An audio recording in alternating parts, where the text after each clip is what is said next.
Something at the edge of space, calling us to fly away.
Oh my god, can you guys hear me?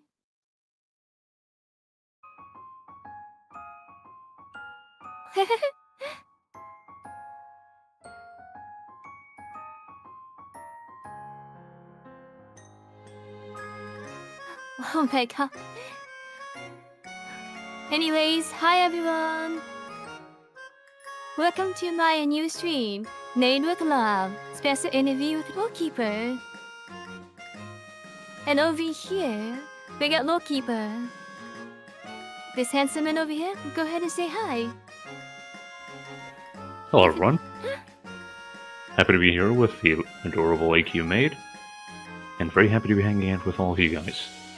I'll apologize in advance if my voice sounds a little bit rough. I've been coughing and coughing for the better part of a week now. It's okay, I'm really glad you guys made time to anyways, so I'm a bit lagging a bit. And yes, we do have Sham and Robbie here as a special guest. They don't really talk because, I sort of beheaded them, but they're here. Doesn't that count? And honestly, the fact that she was willing to behead them just for our entertainment and heartfelt, assuming sanity, unless that's also meant to make her cry, earned AQ Maid my complete respect already. On that note, the avatar you're seeing for me is... Well, if you've made her cry and you also restored a bit of her sanity, then you have double my respect. Oh my god. No, we can't bully hard.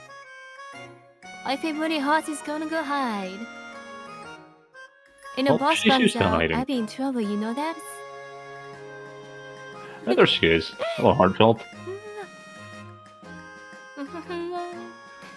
Also, to give all due credit, the avatar I'm using right now, and thank you so much to AQMate for setting it up as a PNG tuber avatar, is a piece of art by Ryu, and I am over the moon with how high quality it is. Everyone, as soon as you see commissions open from her, go give her money. She is a wonderful artist. And of course, I'll make a stream to her name in Discord later, okay? So they didn't give us a direct link, but I'm sure you guys can set up. Thanks for the follow, heart. And now I know that thing wish. Actually, I forgot to follow. Whoops. I didn't know if that wish was gonna work. Aw, thank you. Wait, you weren't following me before? I accidentally followed in the wrong account. Wait, which account did you follow? Or you follow your own account this time? I probably accidentally followed on a personal account first. Wait, Shabio? You wanna combine these two together? Really? I think Felt would pass out. Let's wait until the interview is over. So anyways, here's how it's gonna turn out, everyone. We're gonna do a special interview with Lorekeeper. We'll be asking questions from Miss Roddy to the more and his personal opinion on how he got into his career. And between every questions, we're gonna give a giveaway. They will like separate giveaways, so everyone has a chance to win. Some of you may die, but that's a sacrifice I am willing to make. Yeah, if you die, the mob is for you. All your stuff belongs to LK, okay? That's the contra complication. It's okay, I needed them to bake cookies with them anyways. Aw, that's so sweet of you. Anyways, if you win the live stream giveaway, you won't be able to win the next giveaway. But everyone gets a chance to win the grand prize, which is at the very end. During questioning, I do have some predetermined answers from LK. However, feel free to ask questions in the chat. Especially follow-ups that LK can answer. Oh god, lagi sorry. So with that, we wanna begin, okay? Here we go, first question. Da-da-da-da-da.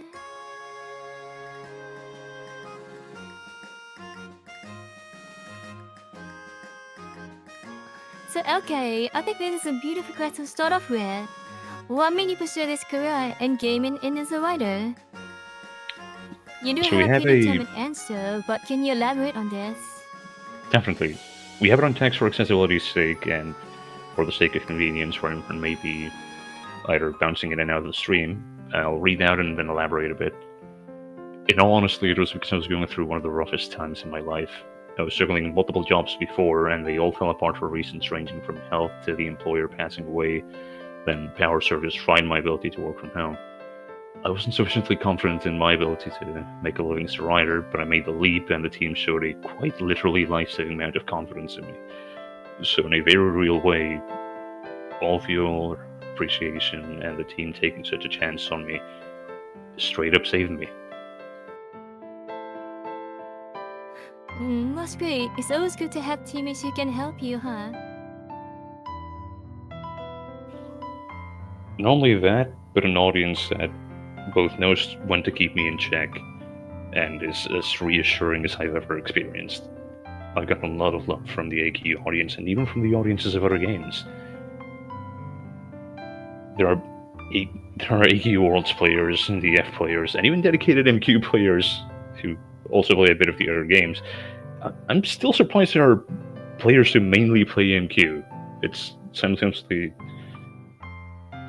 It's kind of invigorating because MQ used to be my favorite, and sad because MQ used to be my favorite. It does happen. But wait, you said that they do keep you in check, huh? Yep, Oh my I've had god. I've had severe issues at first when I hadn't quite grasped the right ratio of scene length to player attention retention. There were several scenes during Burning Solstice that got way too long, either because there were too many consecutive short bubbles that could have been a single big bubble, or because the pacing was off. And it's largely thanks to player feedback and to all checking in with me, both having the usual request to look into player feedback and working with teaching me about Flash and how the scenes work in game to be able to improve without having to either wait for his own feedback or extensively test in game what was a drag to play through. By knowing what it worked out like in Flash, I was able to make improvements a lot quicker than I otherwise would have. So supportive teams, supportive players, feedback both about what to do more of and less of. It's a very learning experience, isn't it? It's simultaneously a first for me, although I've been at it for a while by now, of course, and a bit reminiscent of when I used to work at a local radio. Because it was a very similar learning process, since back then what helped me improve was not just practicing in the booth, but having some time in the production rooms, seeing how the team had to adjust depending on how various hosts either elaborated on a topic for a very long time or bounced off of each other, seeing how they had to work with musical curtains, adapt to shifting volume between different microphones, and I learned how much extra work you generate for your team depending on how you carry yourself or what kind of style you have. That's definitely true. But I'm sure you'll really new ideas in the future, huh?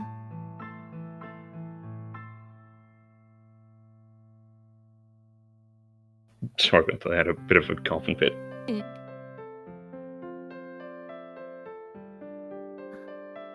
So let's move on to the second question. You ready? Definitely. Da-da-da. In the meantime, to answer Sunblaze's question, we will be taking additional questions, either in between breaks and then later on. So this is actually a big question that's been asked many times. How do you know the story is good from a player's perspective? The 'Cause short oftentimes answer it's a hit is and miss. Yep, it is definitely not something you should rest on your laurels for. The short answer is I don't and I do. To be a bit less cheeky about it, what we have written down for it is because different players like different stories, this is one of the trickier parts of adapting to feedback. I'm thankful to get a lot of it, with most of it being very positive, but when it comes to gauging the evolution of one's writing quality, there are specific indicators to look for. Before even starting out, it's important to learn what prior works in the canon players have enjoyed and how they responded to each saga. After you learn about these keynote moments and inform your own writing, and then the gauntlet begins.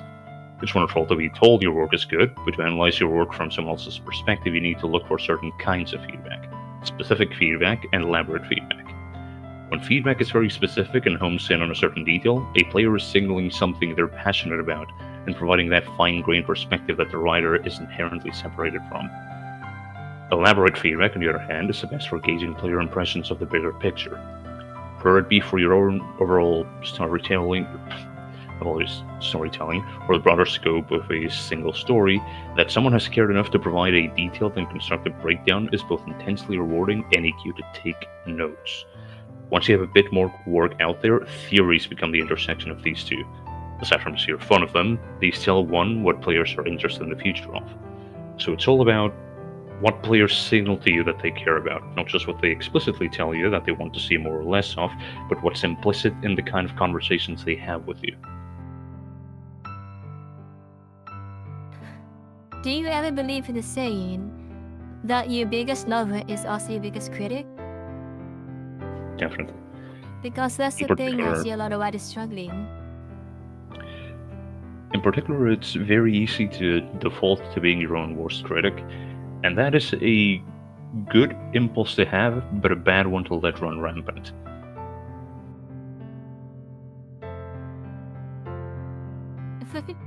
I can definitely see that.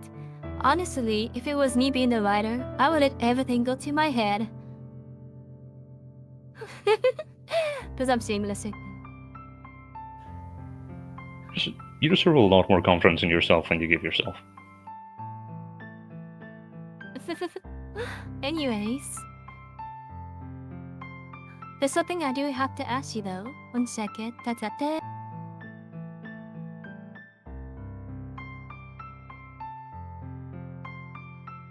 In the meantime, to reply Speaking of to... writing, I've always tried to write with myself.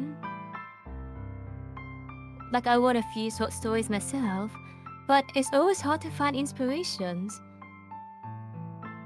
So how do you do it, huh? What challenge do you face to write a good story? I actually have two separate answers for this, one for what you just asked and the answer I prepared. When it comes to the way you phrase it, challenges in finding inspiration, I don't try to find it. It's a little bit weird. I separate my work in such a You way that don't? Ooh. I start working before I feel inspired, and I separate into various layers of abstraction. I compartmentalize the plans such that I have a series of design documents, from more general, so plans for the entire year, as earlier in the year as I can manage it, to individual design documents for various projects, and then I go from design documents to scripts. And in between each of these steps, that's when inspiration might catch me working. By ensuring I separate them, I both feel more productive because I'm making piecemeal progress at a faster pace than I would if I were trying to make myself do the final step right off the bat. And I have a much easier time finding any errors or having useful changes in perspective because I realize an idea I had before either may not work or may actually work out better than I planned for, and I give it either a different degree of detail or I focus more on it than I might have otherwise planned. So Makim over here want to ask you a question. Excluding writing the so far, sagas... what has it been? Oh, sorry, go ahead. No, my apologies for the overlap. My bad. No, it's actually Discord lag. So, excluding the sagas I wrote, just to be fair, it's a bit of an obvious answer, but I'd have to say the Devour Saga, because yes, it was a bit all over the place, and it did go beyond the scope of lore a whole lot, but it laid the groundwork for a lot of very interesting things, and it was While not one of my first introductions to a reluctant antagonist, it was certainly one of the more stylish ones that I encountered at that age. As for biggest story regrets, that's actually something we'll get to in a later question, so I'll get back to you on that one here, so Escape. Yeah, and here's one more thing I want to add on. Do you believe good music helps you writing? Definitely. And I actually prefer different kinds of music depending on whether I'm in the middle of writing or browsing things for ideas. I generally prefer instrumental if I'm already in the process of writing, typically lower key, either jazz or noir, or piano pieces such as long albums from Yuruma, or lately I've been on a bit of a Liszt kick. Hungarian Rhapsody is a big one for me.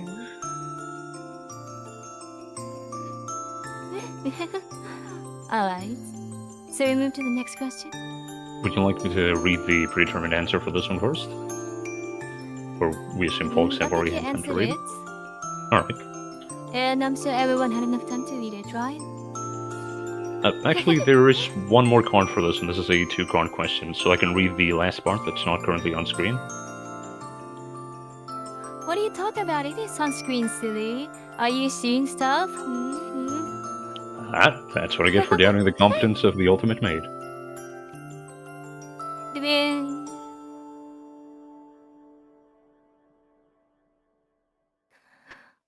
So, Hotfit want to ask you, what kind of music you listen to when you write? Like currently listening to? Really depends on what I'm writing at the time. For EQ, it's usually classical or jazz instrumental. When I'm doing shorter stuff or doing character writing for either TTRPG prep or more personal stuff, it varies a lot. I've actually been doing a lot of... oh, shoot, what was the name? Lost Odyssey music, I think? Yeah. I've been writing characters for a TTRPG that the Lost Odyssey music fits to a T sometimes. Like, it is outright creepy how Health of the Departed fits a couple of scenes I've had. So that song in particular has been in my head a lot. Well, that's awesome. Okay. Let's go to the 4th question. You ready? Yep.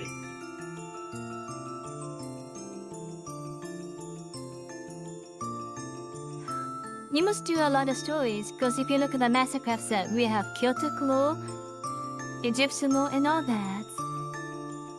Out of all these stories, what inspires you the most, or inspires you writing?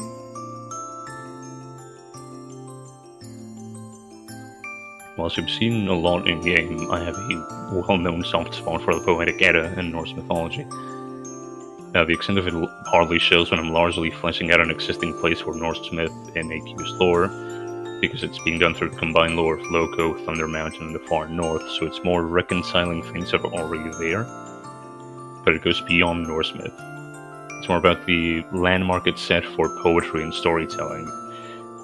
The Codex Regius inspired complex figures like Tolkien and Borges in both lore and structure, the way their poetry worked, the way the linguistics of their words worked. Although, I don't remember if Borges was inspired beyond just poetry. Works such as the Aleph used Norse concepts, such as Norse ideals of infinity. Infuriatingly, a lot was lost with the forced syncretism, and there's a frustrating erosion of sources, but what is there for Norse myth is beautiful.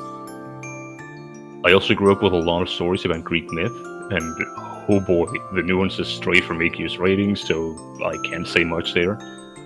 Suffice it to say, there is a vast amount of stories and discussions to take inspiration in, from Mycenaean times to Troy's story, the Iliad, Homer, and later authors. There were some unfortunate debates and historical revisionism, especially when it came to later poems about Greek myth from Sappho and the like, but there is still a lot to browse. Now, if we stick to inspiration from other games, I try to learn from a lot of examples. It's very important to cast a wide net to study examples of what works and what doesn't the moment you get into narrative design, and there are 2 influences I'd like to cite: the Guild Wars franchise and Supergiant Games. For Guild Wars, the Super illusion of Giant Games? yep, they made Bastion, Transistor, Pyre, Hades. They'll be releasing Hades 2 soon. Hades is coming? Oh my god. Yeah, I could So we have something to gush look about forward Hades for a to. long time. Well, Genofi has a question. How do you reconcile for the animal contradiction and your mythology inspiration? That's So actually there's a lot going one on of the in AP at reasons once. that Hades is one of my inspirations. Because they did a lot of work to weave together disparate threads, and they had a very nice method for it. It's a combination of canonizing the contradictions through a combination of some of them being actually diegetic contradictions and additive retconning, essentially. Adding new context that explains why some things might seem to be contradictory, while later fitting into a new context, or being explained without needing to take away from past works. That's why I generally make retcons an absolute last resort. So this Hades, are we gonna see him in the future, like anytime soon? Or will he appear at like a next event? Actually, I was referring to a game called Hades.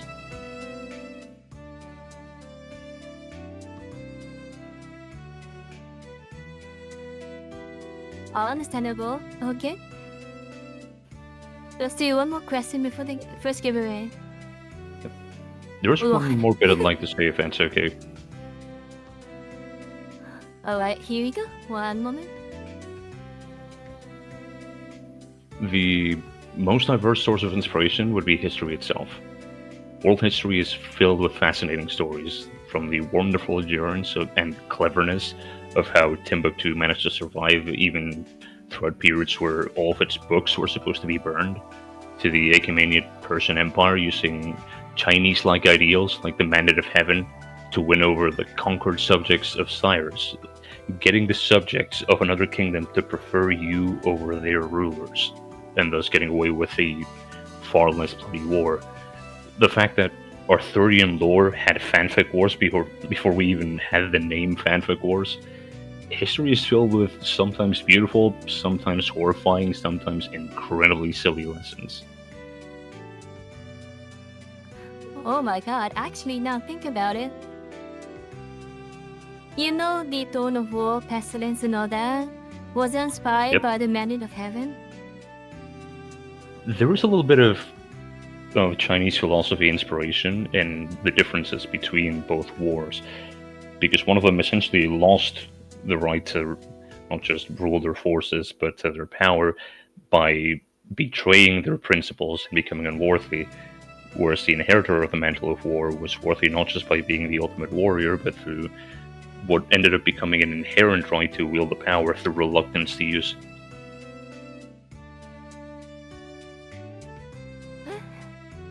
And finally, Piot wants to ask you, what's your favorite historical figure? I'll have to spend a long time thinking about that one because I have way too many stories that I like. Aw, thanks, Ray. A funny one that comes to mind, while having been a competent ruler but being hard to always take seriously because of how he died, would be Mithridates. Oh, why is that? Mithridates was a competent king in times of warfare until he bit off a bit more than he could chew. And he anticipated, from how prior rules went, that he would likely have several poisoning attempts levied his way. As an attempt at being a unifier of his people, he realized he had to make preparations and he couldn't trust other people to protect him from poison. So, having a premature for his time understanding of developing immunities, he'd practice wardcraft and take trace doses of given poisons to develop a resistance or at times an outright immunity. Until, unfortunately, he antagonized the Roman Empire a little bit too much, and not wanting to be paraded as a prize of war, he decided to poison himself. Unfortunately, to steal a phrase from overly sarcastic productions, because he had built such a resistance to poison, Mithridates died as he lived, not dying of poison.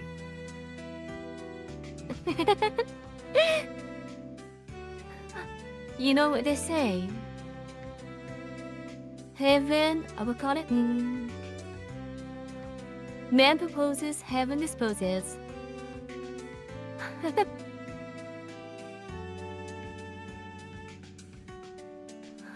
And just to say, One moment. a few looser names to throw out there, Cyrus the Great is possibly my favorite conqueror in history.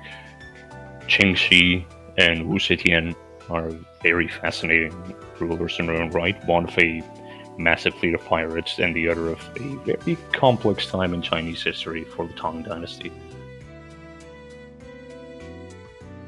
The only female empress of China, right? Yep, I heard she was a great ruler, but also very sadistic. history was certainly ambiguous about her, especially as she was largely biographed by her detractors. But it's fascinating that for all her viciousness and for how cruel she was written as being, even the people who hated her the most, and even the most misogynistic takes about her, couldn't exclude the fact that she was a very competent ruler and organizer. But also, she faces Jonathan as a woman too. Absolutely. At every step of her way, she encountered laws that were specifically meant to keep women from either exercising authority or rising above a certain level, to the point that at the very end of her life she had to make a compromise in who she handed her crown to, because it would be considered a loss of her imperial status in the spiritual world if she should choose to preserve her dynasty or passing the crown down the traditional way.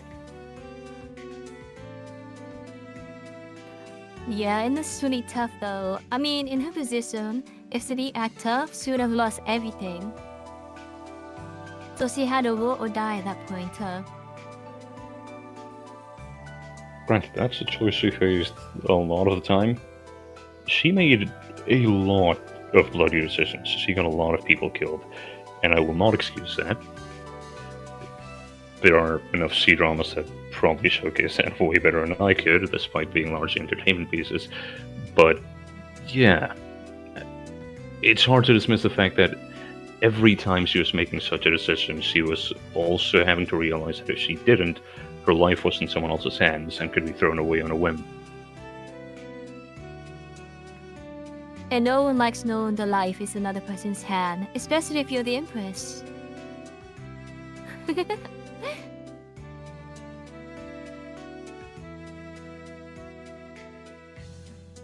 Anyways, with And that, I think it's time for our first giveaway. 1 second. And thanks for the answers, LK. This video. Honestly, thank you all should very much for the elaborate more on it questions. later. It's very interesting because all these historical figures all have good inspirations for your future writing, huh? Absolutely. Bye bye. See you around, Warden Rye. So 1 second.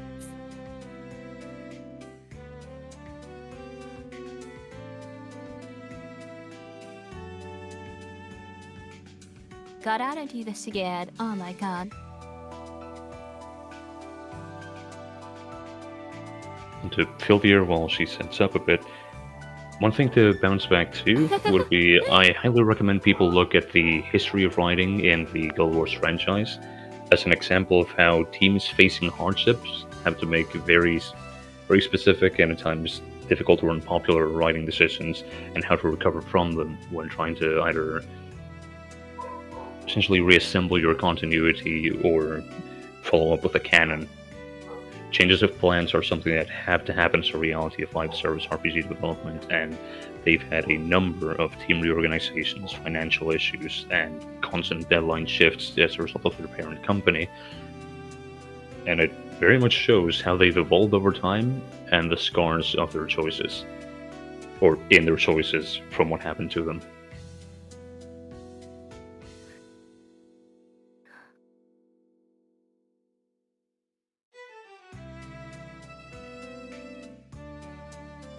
Okay, guys. Here's.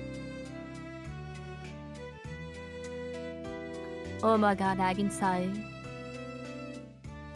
Anyways, this is how it goes. We're gonna do marble races, and the first 3 winners will get AP or Disco Nitro.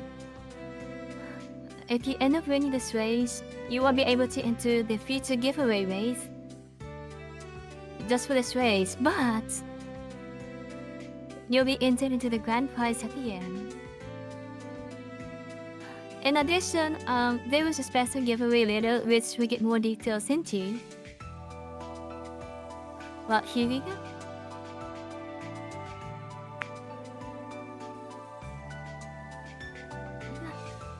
And we have OK here for commentary. Alright, marbles don't want a fair fight. No hits below the belt unless they involve a sledgehammer. Make it entertaining, make it bloody.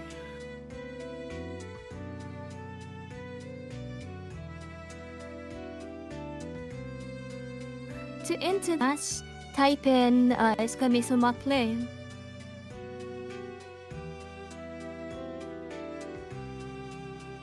Maybe I should have chosen a different map. All these rain particles are so like me.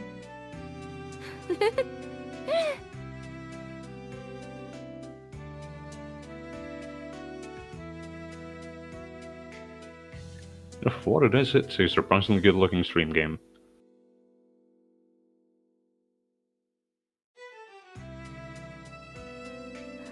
Oh, is everybody ready? I'll give everyone 1 more minute. So, okay. You wanna give us good commentary, huh? Have you practicing your horse racing voice? I have, but I've been coughing way too much to actually get to use it. Perfect. Here we go. About 30 more seconds. Make sure you type in exclamation per play, okay?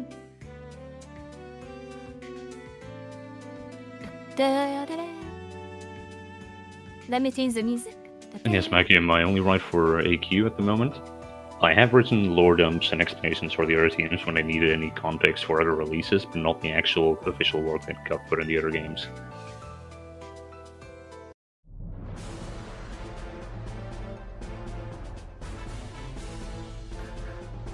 You guys ready? Come on! In 3, 2, 1.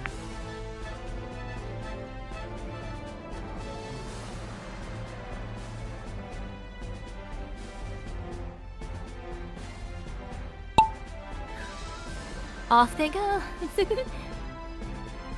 Also, if I win, there'll be 1 additional winner. So think of the bonus if I win. If she wins every race, she illegally takes ownership over my soul, so please win. Please kick her out of the race. Next I win, okay? And spiraling down drain like a completely not inappropriate movement. Oh, some ways ahead?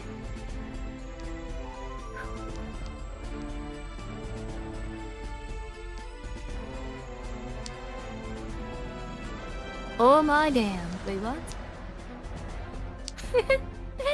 Grumpy Skelly getting far ahead of the competition. Your son just actually going Jean's right ahead, through the hole, Jean's leaving ahead. everyone behind.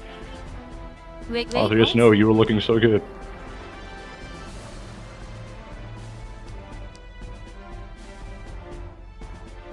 Red Rain rapidly going down the drain. That's a big hole. I mean, what? No comment. Is that the eye of the storm? Red Rain going right into the wormhole.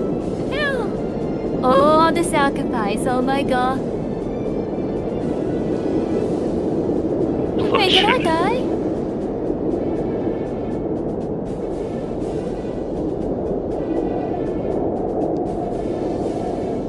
That is one heck of a lead. Of a lead I'm gonna pass.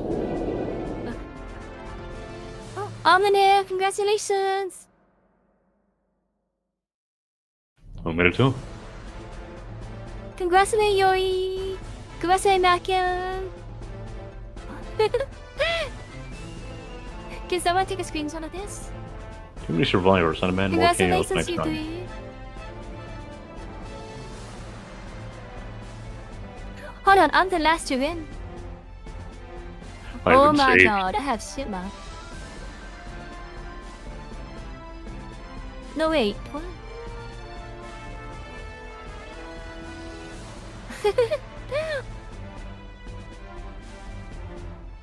Congratulations!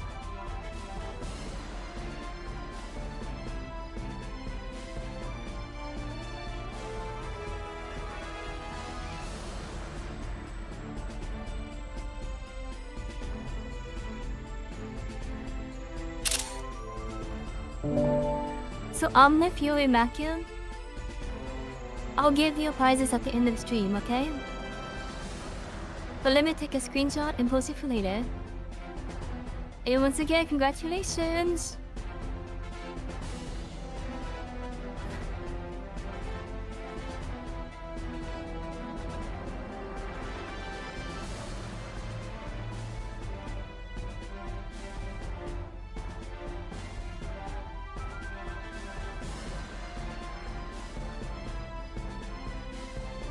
Was it worth to sacrifice Green Moblin?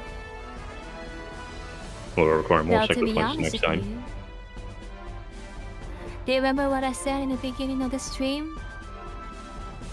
All those that died, the soul belongs to you now. Hey. I can bother him for eternity. Oh no. I hope you have enough cookies, okay? To make something like 3 kilograms at a time every time I bake, so I'll do just fine.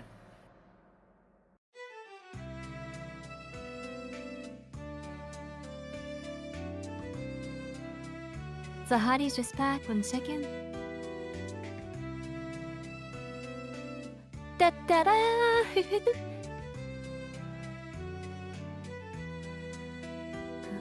Thanks for everyone for the first giveaway, but stay tuned for the second giveaway, okay?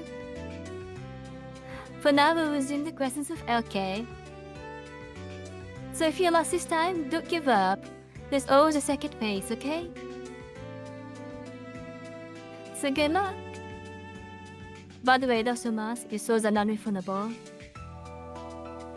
So enjoy eternity.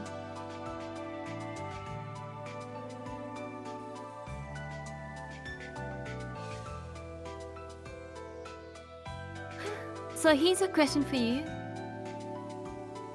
So okay, as you know, you were talking about a theme and inspiration. We even viewed how music and even mythology figure help inspire your ideas. But do you ever collaborate or brainstorm with fellow artists, game writers? I haven't directly collaborated for my own work.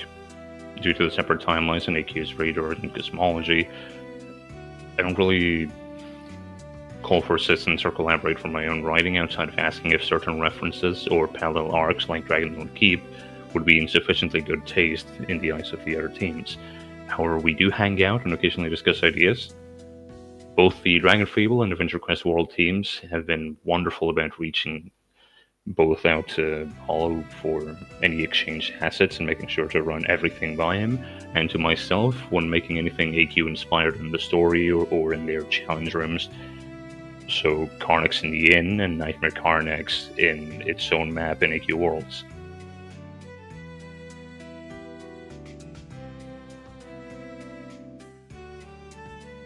Ooh, so does that mean, do you still take inspirations from other figures and other A games? Because you know there's multiple versions of Warlock, multiple figures, you know, the gods. Do you take inspirations from that? Not as far as the Pantheon goes, but as far as common historical events and showing the different ways in which they unfolded in AQ, definitely. Dragon Lorekeeper was one big exercise in both reconciling disparate story threads and trying to have a great big homage to Dragon Fable. It may have been tragic in its tone, but it was very much a work of love for the F. And look at this, one instead at who's lookout. Aw, you broke his heart.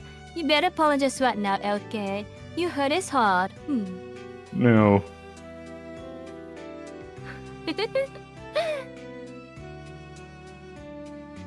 Ronan, you knew I had to give you the Rogel Dorn no. If it didn't happen at any point in this stream, you would have been very disappointed in me. It had to happen.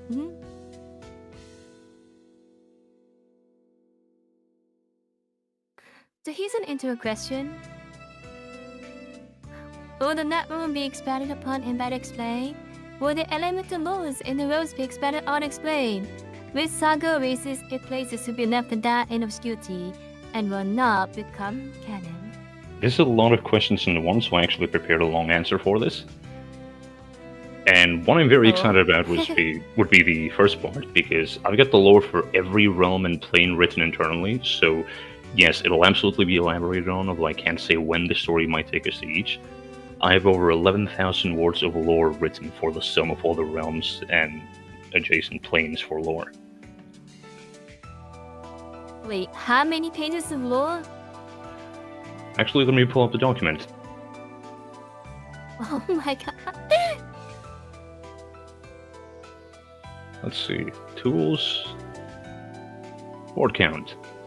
21 pages, 11,780 words, 70,917 characters. 11,000. And if I exclude spaces, that's 59,311 characters. Oh my god. Oh, Red Wings was to ask you, Zodius become canon, LK? That'd be a tricky prospect. I'd have to go through them individually. Some of them contradict each other, and there's a matter of the company-wide policy that only what's in-game is hard canon, especially when it comes to incorporating the work of other writers. By default, I'd like to make all of them canon, but I'm gonna have to go through all of them with a fine-tooth comb. Aw, thanks for the follow, Fluffy. Now, as far as what's going to fade into obscurity, the ideal answer is as little as possible. But the rule of thumb is that it's an absolute last resort to render something non-canon, yet it has happened. So I prepared an answer to be as transparent as possible for any future retcons. It goes back to the question about revamping entire sagas, and it's a sad thing all around to remove the hard work of multiple people from the game, so I've got a very strict process. The Shadow Universe content, for example, is in a nebulous state of being outside the canon, yet currently too interconnected to address. We can't just stamp it as non-canon. There are entire races and places caught up in its content that, whether they completely fall short of standards or need more context, I prefer to make new content for them as opposed to just leaving them to be forgotten.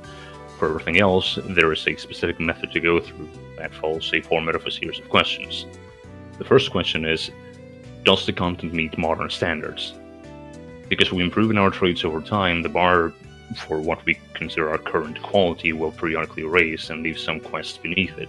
That doesn't mean they're suddenly bad or that everything that would be better if we wrote it today needs to be retconned, because then we'd be retconning the entire game. We are always improving, and we are working on the shoulders of giants. What it means is, if it doesn't meet modern standards, we move on to the next question, which is, if it breaks standards, is it because of changes in art style, be it graphic or writing style, or because of objective flaws? Changes in art style do not merit a retcon. Objective flaws can, depending on how numerous or how impactful they are. More frequently or egregiously a quest features such issues, the more likely I am to be forced to move to the final question. Now, what is an objective flaw? Because that sounds a bit loaded. That's contradicting the lore in a way that introduces a conflict instead of resolving one, invalidating plot developments instead of advancing the story, seriously breaking a character's personality or characterization, like forcing a whole personality in the player character when they're supposed to have a blank core, like making them insensitive or bigoted as a way of excusing the retroactive introduction of something new. Making something look better by making the character look bad would be an objective flaw here. There's breaking depth, like featuring throwaway details that you then don't really fit into the future game. Breaking scope, like having what's meant to be a very small quest alter the entire world. the more nebulous but easier to grasp featuring objectionable or harmful content, since we have an E10 rating, there's a wide umbrella for it, but I largely take it to mean discrimination, an unconscionable message, handling a sensitive subject in a disrespectful manner. More simply, there would be falling short of dialogue quality checks, like a heavy amount of typos or syntax issues. And as a more subjective lens, I'm more likely to zero in on something that I cannot abide by for personal or professional principles, like if it looks like something would make a lot of players not just feel offended, but very rightfully feel like, say, their culture is being misrepresented, then I'm likely to move on to the next question. And the final one is, can it be fixed by future writing? If it can be tied up as a loose end, the dialogue of a future quest can help, and there is no need to remove or extensively alter a quest. If it can't, then there is no choice but to retcon it, and I approach Hollow about how to deal with it. Examples here would be Mass Murder, Clash in the West, and all removed content. So all races are technically not confirmed to be canon or not, but can be saved for future quests, huh? What would be confirmed is that no races are declared to be non-canon. Anything that doesn't currently have enough context for it will be revisited in time as soon as we have time for it. Orcs and elves, for instance, have been waiting for a long time to have their cultures explored. We really need to get around to them already, so as soon as we have certain plot elements wrapped up, they'll feature more. As of the question of diverging story paths and dialogue options, it heavily depends on what the scope of the game looks like going forward, because there are several ways to handle choices. The more likely they are to create forking paths in the story, entire divergent paths, the less likely they are to come up. But it is great for immersion to have various different ways to respond, even if it results in similar responses or similar exchanges with NPCs, because as we've seen before the consolidation in Fallout 4, games on the Embryo engine before the major transition for Bethesda had a lot better reception for dialogue choices, since they involved a lot of different flavors for how you might arrive at a conversation with an NPC.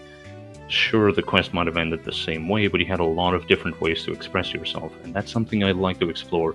We may have to do a bunch of coding for different ways to present dialogue without having to blank out the entire screen to make room for the choices, but I'll check in with Hollow at some point as to how we can do that.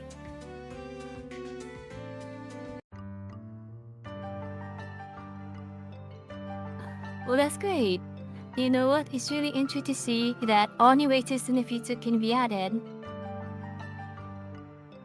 So how about the Draco race? Any thoughts on that? The Drakel have a lot of interesting potential to finally unfold. There are different kinds of dome cities for them, some of them open at different periods in history, and they all have a struggle in common. That's the sheer advanced level of technology they had, but the fact that the land surrounding their cities was set back in time means they don't have the supporting infrastructure to actually expand again. So they may have all of this massively advanced technology, but they only have enough for themselves. Expanding their cities is almost out of the question until they essentially go through the various levels of development for mines and resource gathering around the cities. So it's very difficult for their tech to spread to the rest of the world.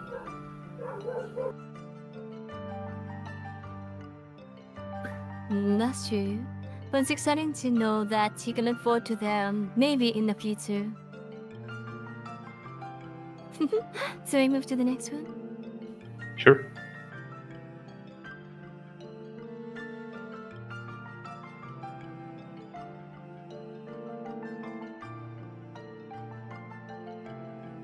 From a wider standpoint, what quests would increase of favorites have been to develop benchmark low-rise to continue building upon in this time? Definitely the core NPCs of the Devourer saga.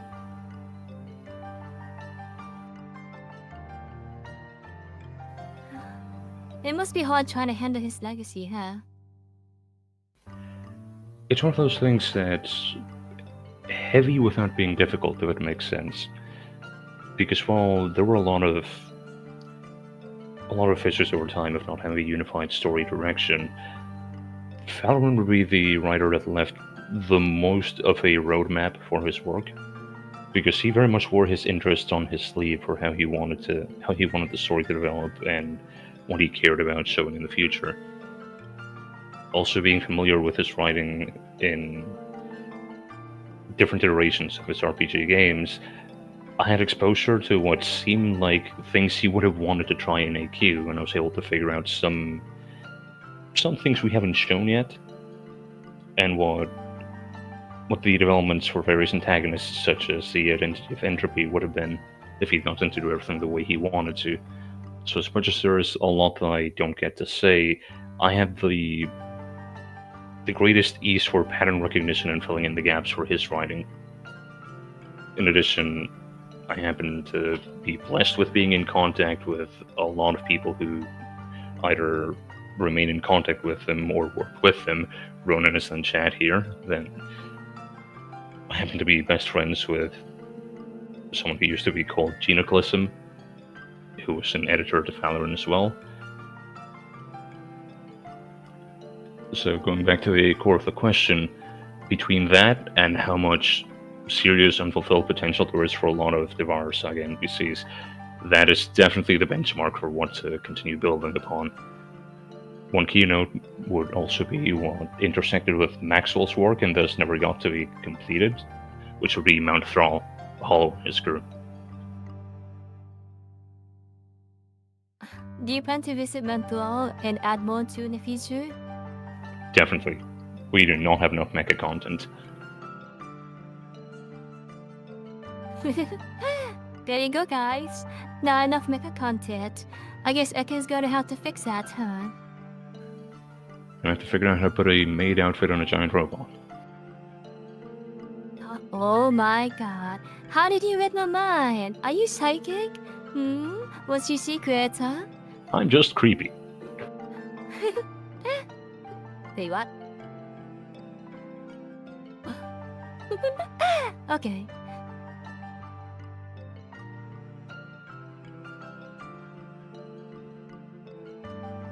Here's another more question. So, other prisoner local, one of us replaced him like war. Is this role not reported for law that he was in prison and now replaced? Loco didn't commit an extreme Is it- betrayal. Sorry, what? I thought, like, guns can be replaced, right? They can be. There are circumstances in which they are. In Loco's case, he caused a diplomatic incident by humiliating a very sensitive, very overreacting god from another pantheon. So, while he didn't betray lore, he caused a bit of a kerfuffle with other gods, so the pantheon had to make a big show of punishing their rebel. Unfortunately, while his punishment could have ended sooner, Loco was determined to keep acting out. Every day off he got, essentially, he tried to make a bigger, holy show of himself.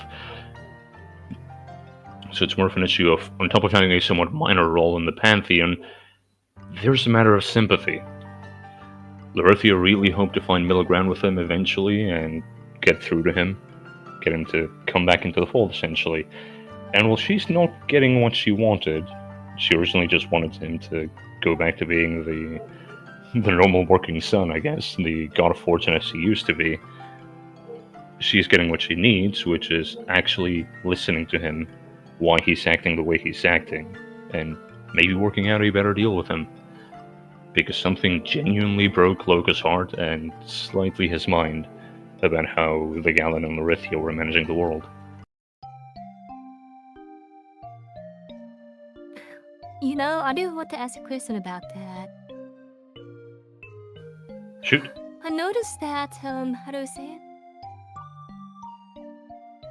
Loco seems to retain the memory after being erased. You know the Devour spine trick? Yep. That would be because during the test itself, the Pantheon's memories of the nature of the test are sealed. Should the test fail, then while the memories would eventually return, time is set back for Lore. There are people who retain their memories. They are deliberately designated as immune from the memory loss so that they can act as examples and guides in the new cycle. But should the test succeed, the Pantheon regains their memories in full. So Loco is basically like a sand of truth, huh? He's one of the few that knows what's going on, but can't do anything about it, huh? Just like all the other gods. It's so sad, huh? No, what did you want to say? I'm surprised he allowed himself to be in prison.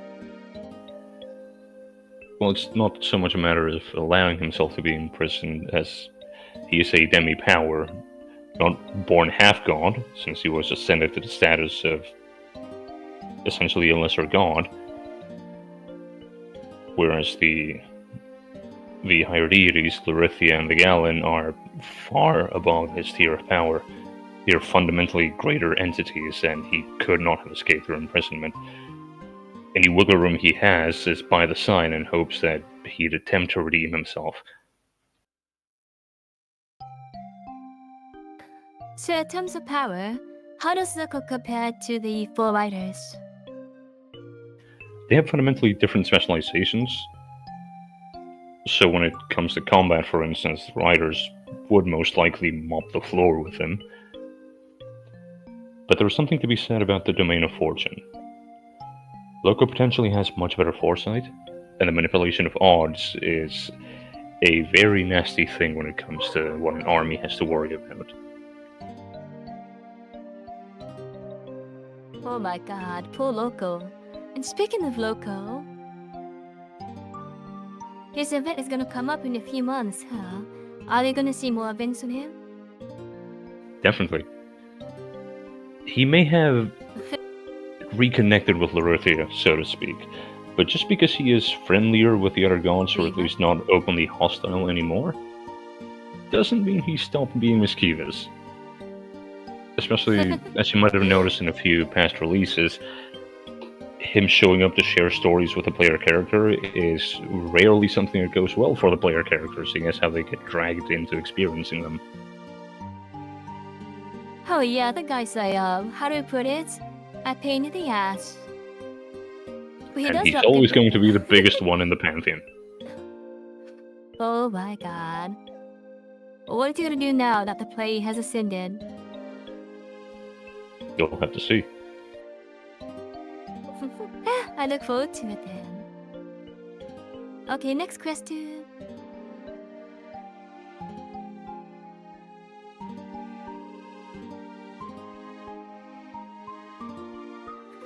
Ooh, this is a very good one, and possibly very more in depth. As you know, there's a difference between a good story, power fantasy, and being the infallible mortal. As in, a lot of isekai dives too much into the power fantasy, but a lot of Marvel comics end up falling to the mortality more recently. So how do you balance these two between being mortal and being strong? It's largely about what's at stake.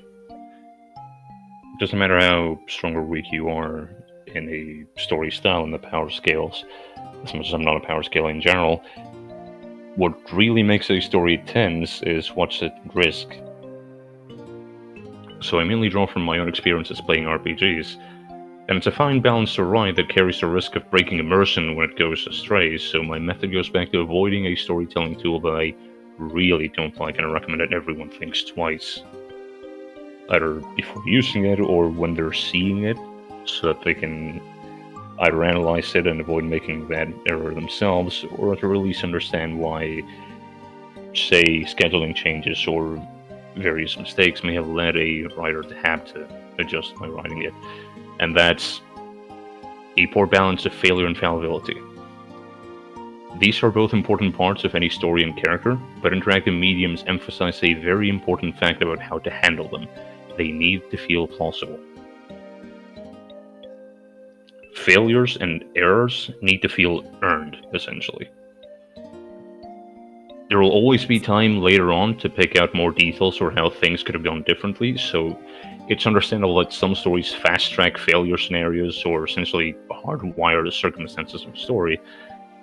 But RPGs make this feel especially bad, especially when it feels like characters suddenly lost their brains or had their faculties dampened so that a scene could go a certain way.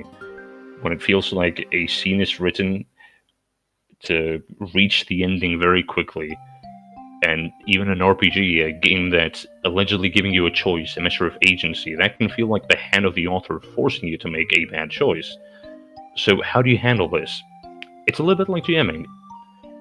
You take into account the information available to each character, the pressure they're facing that might rush them through making decisions, what they might miss out on, and how different perspectives are either aligning or clashing. Then you frame each important choice by primarily giving the player, and whatever stands against them, a good chance to flex, to show off what they're good at. So success or failure can feel earned. You've shown players the various variables going into it, and what might be limiting the time that they have to make choices based on them. And that lets me get into the meat of what makes the fallibility and the power fantasy get along. Consequences, and the heroism to deal with them. Because the player avatar doesn't need to be someone who always makes the right choice, who never gets anything wrong, and who always beats everyone else. They don't have to always make the optimal decision.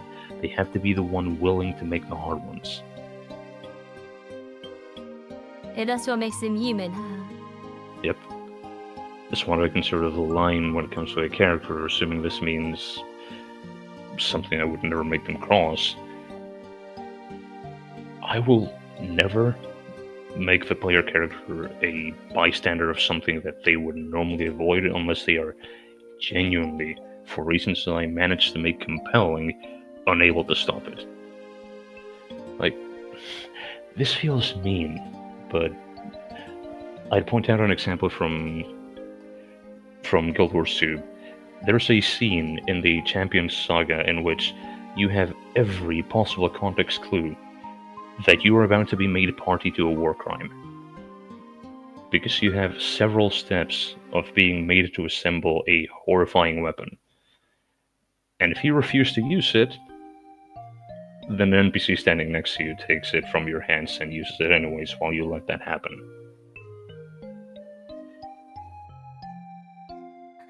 Oh my god. That's the kind of thing I want to avoid at any cost.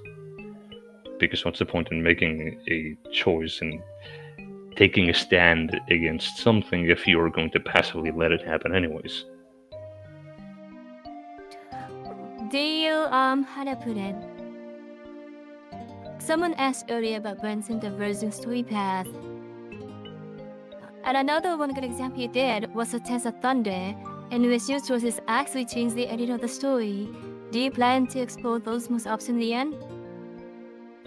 Yeah, those put So, a bit like- more strain on the team, but I've learned how to do those skips myself, so that's something we can feature more often now. Especially in events, huh?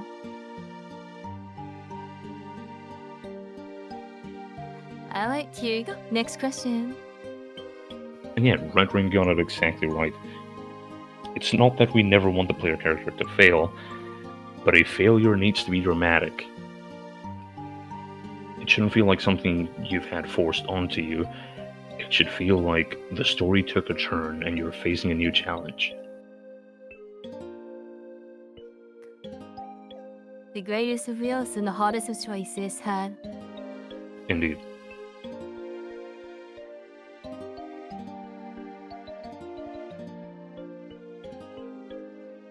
Here's an interesting one by a very big dragon fan.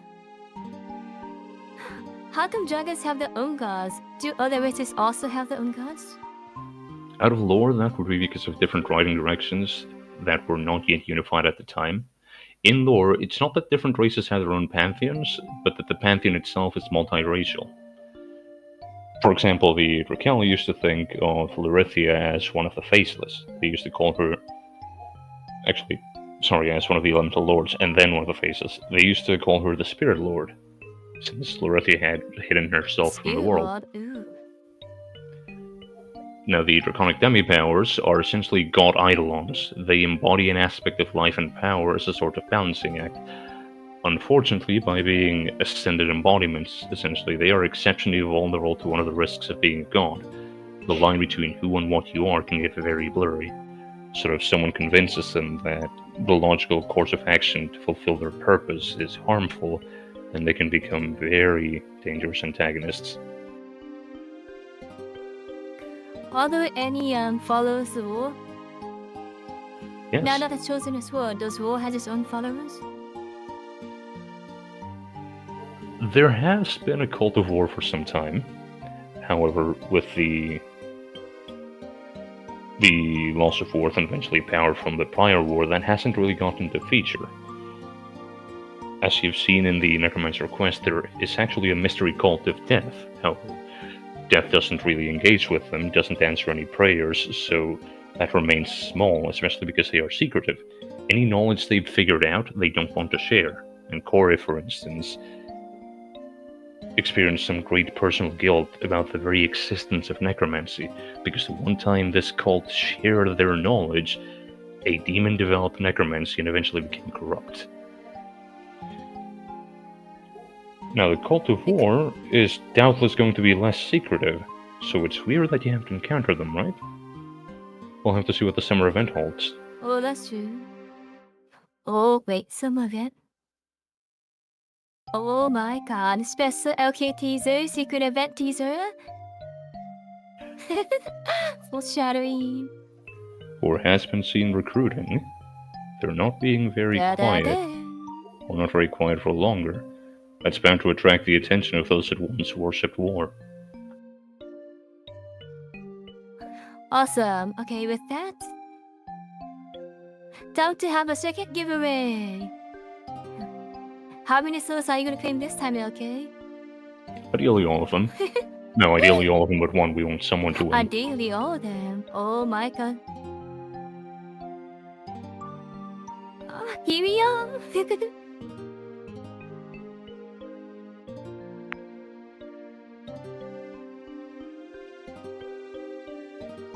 Okay, this time, okay, you get to pick the track. This track goes for you, okay? Just tell me the name. I've not seen many of them, so let's be edgy. Let's see what Devil's Chaos is like. Devil's Chaos. Ooh.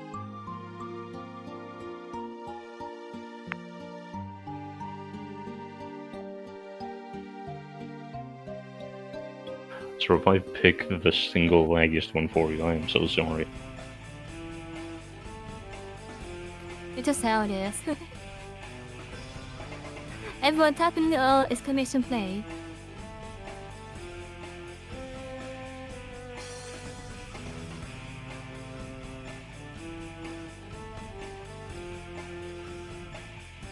I'm gonna check on YouTube, see who can join.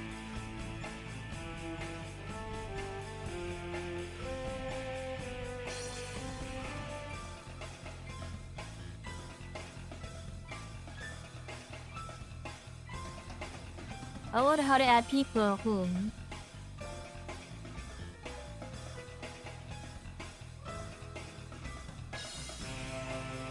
Honestly, I wish I could learn how to add people on YouTube too. I feel bad about this. So my apologies again if I'm suddenly quiet. I haven't quite managed to get rid of the cough, so I'm trying to at least ameliorate it with tea.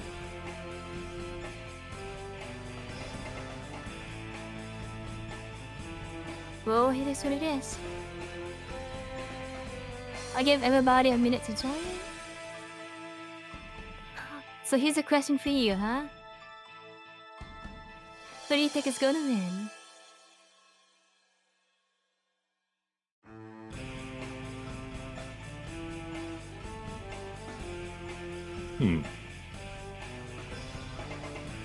Random as it is, it would be nice if Ironborn won for once.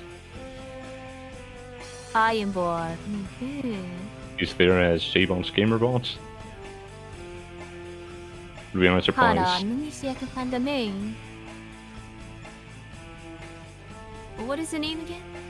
Just scroll past him. It's J-Bots _Gamerbots. Also because Okay. As he countered heroes, it'll be a very sudden surprise for him. He's near the top right. Was J ball right? Oh, here we go. Okay, let's do this. Remember He's how a I very said I adorable member of the win? community. There's one additional winner. You know, if I win, there's one additional winner, right? Yep. If Iron wins, I'll add an additional winner. How about that?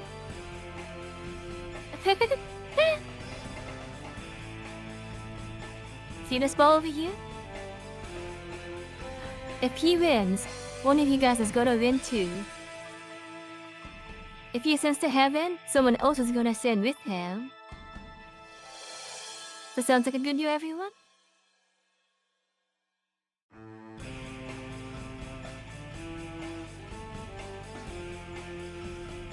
Alright, here we go. In 3, 2, 1.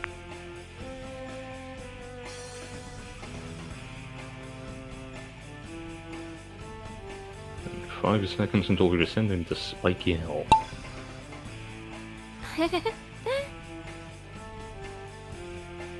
Oh, Jean's ahead, Jean's ahead. Wow, Jean's really ahead.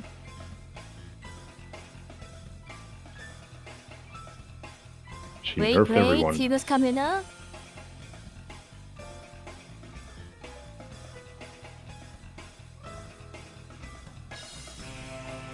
That ramp just became a wall for everyone else.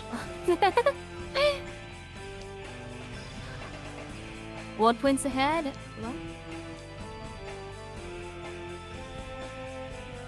Oh. Well, Travis ripping and tearing.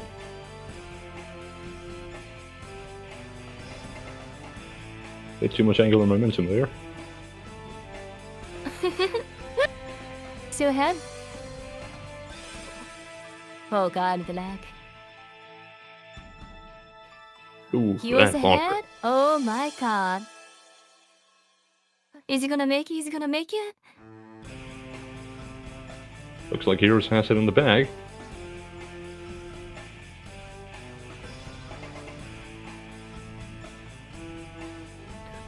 Uh-oh, the chip tunnel.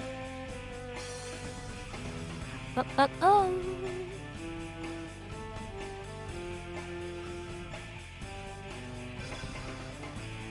Uh-oh, second place is real close.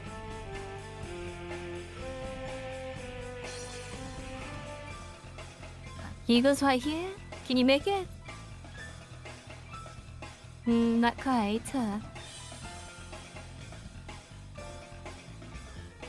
Doesn't look like anyone was lucky enough to slow down at the last moment and make it through the straight tunnel. Zero Yukuso now belongs to you.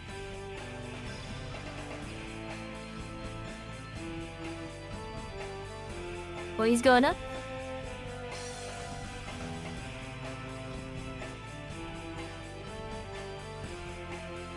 Someone seems to have caught the center path. Jean's back ahead.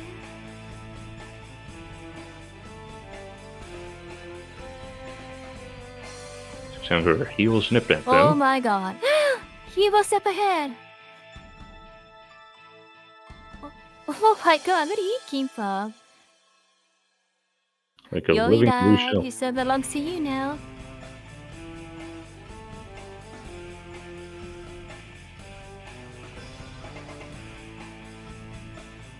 Uh-oh, he's slowing down, he's slowing down. Oh my damn's ahead. Wait, hold on. Some races ahead.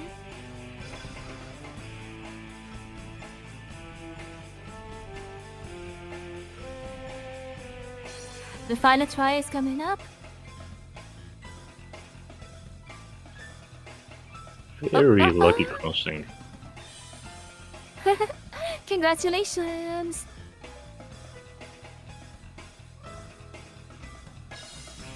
Congratulations! Outtake and con.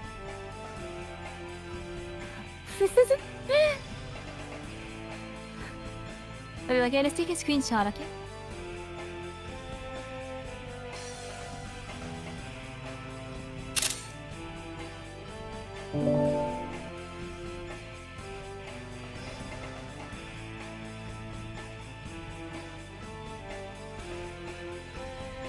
Glad to see everyone having a ball.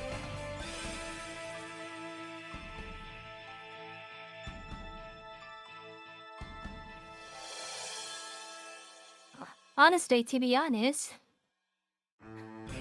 I thought it was gonna be those two. You know, Jean, out of, and he was to the storm. Yeah, all the shortcuts I seem didn't to be expect getting this missed left, right, and results. center, and then the very last one actually made it in. I know, right? Congratulations once again.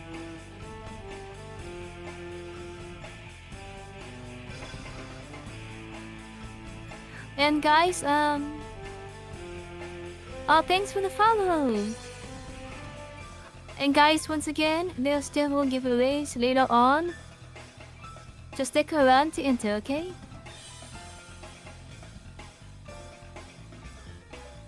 Ta-da!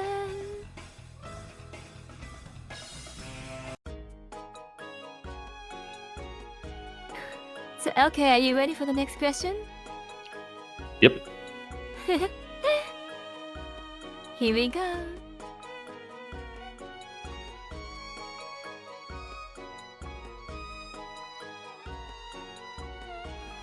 For anyone who tuned in in the middle of a Swap marble race, battle.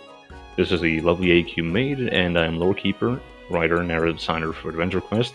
I know the company says Adventure Quest Classic, but to be honest, AQ Classic always sounded like a brand of chips if you put your tea in the cup. Sorry, chips if you put your tea in the harbor, crisps if you put it in the cup.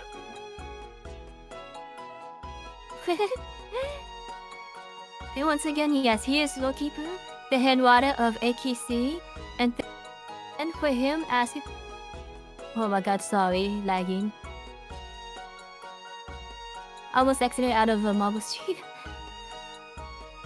But yeah, LK is the head writer of AQC, and I want to thank him once again for coming for this interview. And thank you very much for having me. So as for the question itself, So the next one is, I don't remember the details, but if it was possible, what would be a good analogy or comparison to the river that so just hard and intelligent one has to be an ultimate? And as you know, a lot of AQ players are excited about the ultimate class, so can you give us insight on what the qualifications would be? from what I've got prepared for the story, a good example would be International Space Station astronauts. This is because, compared to someone specializing in planet travel, especially, they make a very dang near exact fit. They're usually people with multiple degrees, they're flexible in what they can learn, they're able to make difficult and precise decisions under life-threatening pressure, and they spend extended periods of time performing both research and risky field work. Oh my god. As you know, how to put it, though what a misfixed class, we notice that ultimates start as very young children. Is that like a requirement to be one?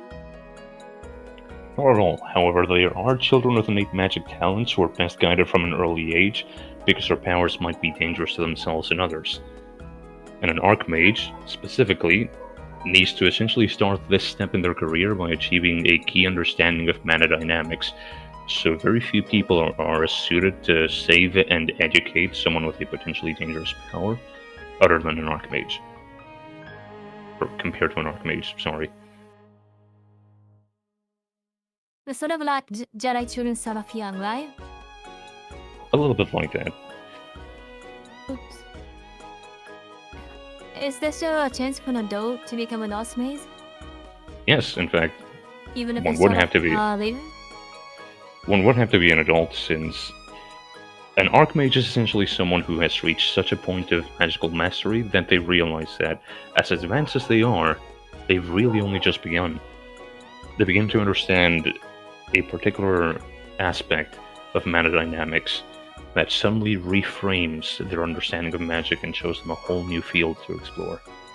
So in a certain way, it's the point where pride and humility become one and the same. because you've reached the peak of your whole career and realized you have only just scratched the surface of something so vast, so wonderful, and yet so dangerous to know about that it's like being a child all over again. So it's like relearning everything, huh? Very much so. You have a lot of knowledge, and you've entered a whole new world in which everything you've learned makes you a pioneer, not necessarily an expert, but certainly well, not necessarily an expert yet, but certainly a leader. So here's a question for you I've been asking about. As you know, Necromancer requires Beastmasters, Maids, and Wizard. Paladins require Fighter, Knight class, and all that. Will Ultimates require like future classes to master before you can ascend into it? Being a tier 3 class, yes. Or is it I'd expect it only require Wizard, lag? since none of the other tier 2 classes particularly relate to it. It's thematically a direct upgrade to Wizard. And you might have noticed over time a few teases as to what the assets of Archmage will be beyond the armor itself, because while we may have had to delay it as part of a new overarching class upgrade plan, we have still been subtly preparing for it and seeding some of the things that will feature in Archmage into other story releases. So if you really go digging, you may find hints. Really? Oh my god. So that means Ultimates is coming out in the future. Definitely. We had to delay it. Oh, jeez. I hope you didn't hear that. My cat made a very weird noise and I spooked myself, trying not to scare her. It's okay, it sounds cute. Anyways,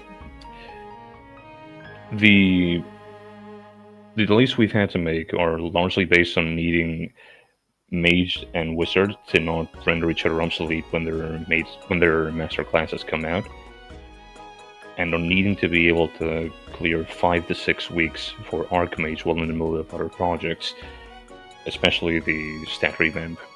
The stat revamp needed to be out of the way to have solid separate identities for all 3 tier 1 classes. Then we can move on to the tier 2, starting ideally with Wizard and then get to Archmage. However, we are still very excited for it. The story is planned out already, and we have some of the assets. Oh, that's amazing. So that means that you're gonna revamp the tier 1 and 2 classes first before Ultimates, huh? At the very least, Mage needs to be revamped before then, but because each tier 1 revamp is a single week, we may have Rogue done as well. See guys, there you have it. Ultimates is not forgotten, they are excited and working on it. Once you get a Maid's revamp, that means Ultimates is near, huh? Or at least one of this episode is out of the way. I'm especially hyped for the training NPC because nobody has been able to predict who it will be yet. Training NPC. Wait, is that gonna be Ultimates? It's gonna be someone new? But it will be an Archmage, given the Archmage class quests, yes. It's just that nobody has guessed Have we met him? who it was.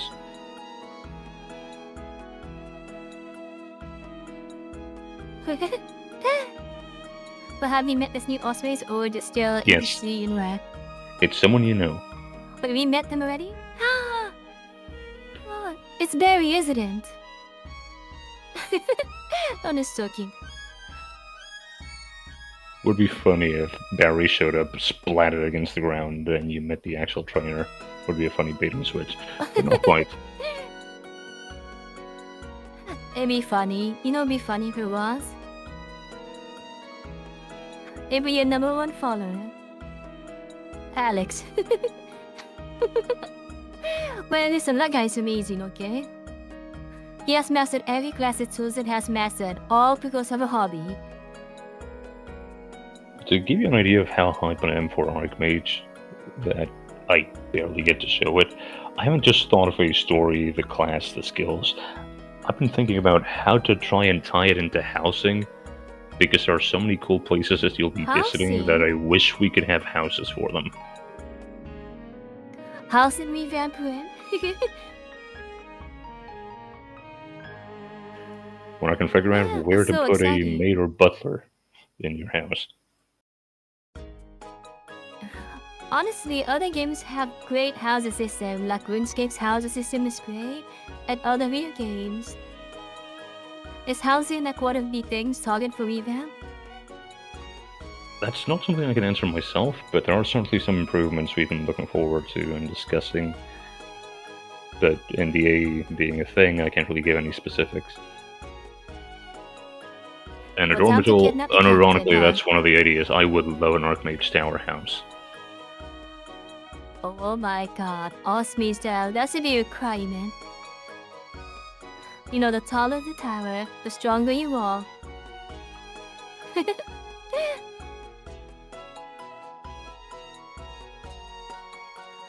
Alright, next question.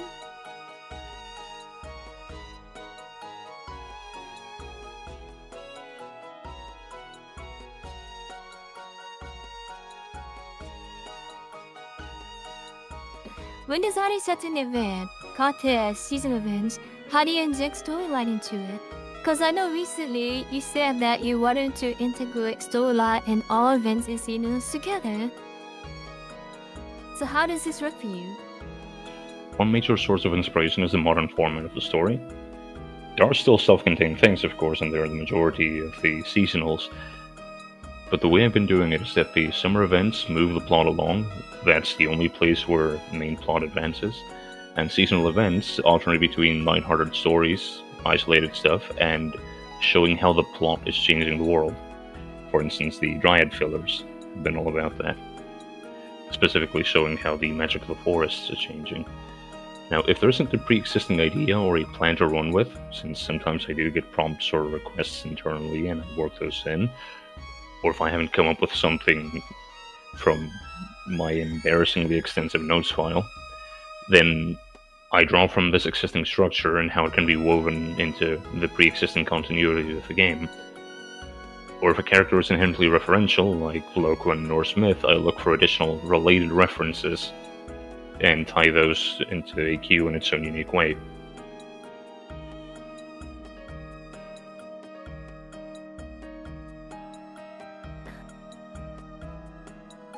I know I'm into sounds. I'm lagging again, sorry. I noticed you tie in items in like recent items. Like I noticed the Serenity Shield inside all have low written in them. Are you planning to continue that in the future? Yes, when an item is simple enough that it can decently convey its mechanics in the description and still have a tease, or when it's, say, a stat drive shield that's very self-explanatory, and I have room to put in a little bit of lore in them, I definitely like to throw in a few teases. Generally not something you need to know in order to understand the story, just something to reward you for looking. Ideally, that's best done in titles, title descriptions for wars. While we don't have that many for the main events, the finale wars tend to have a good couple of them.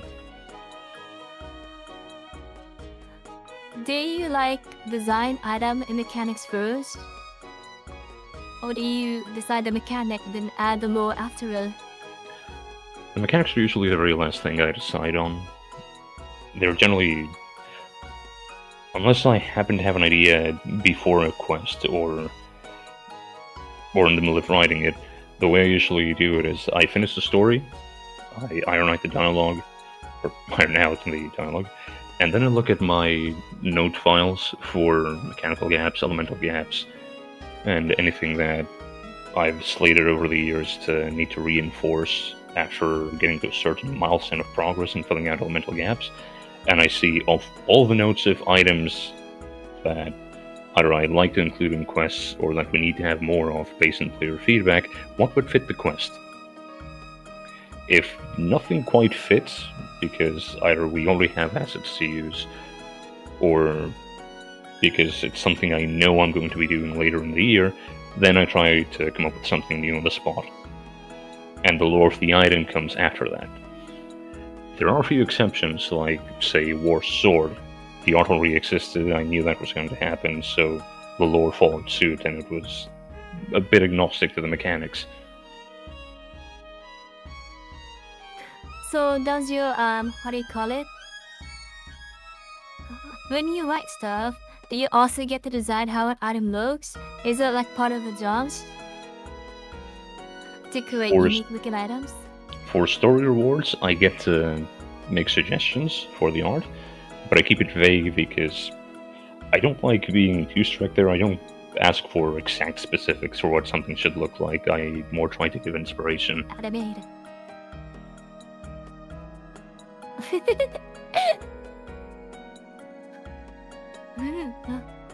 Listen. One day you're gonna have me, just you wait.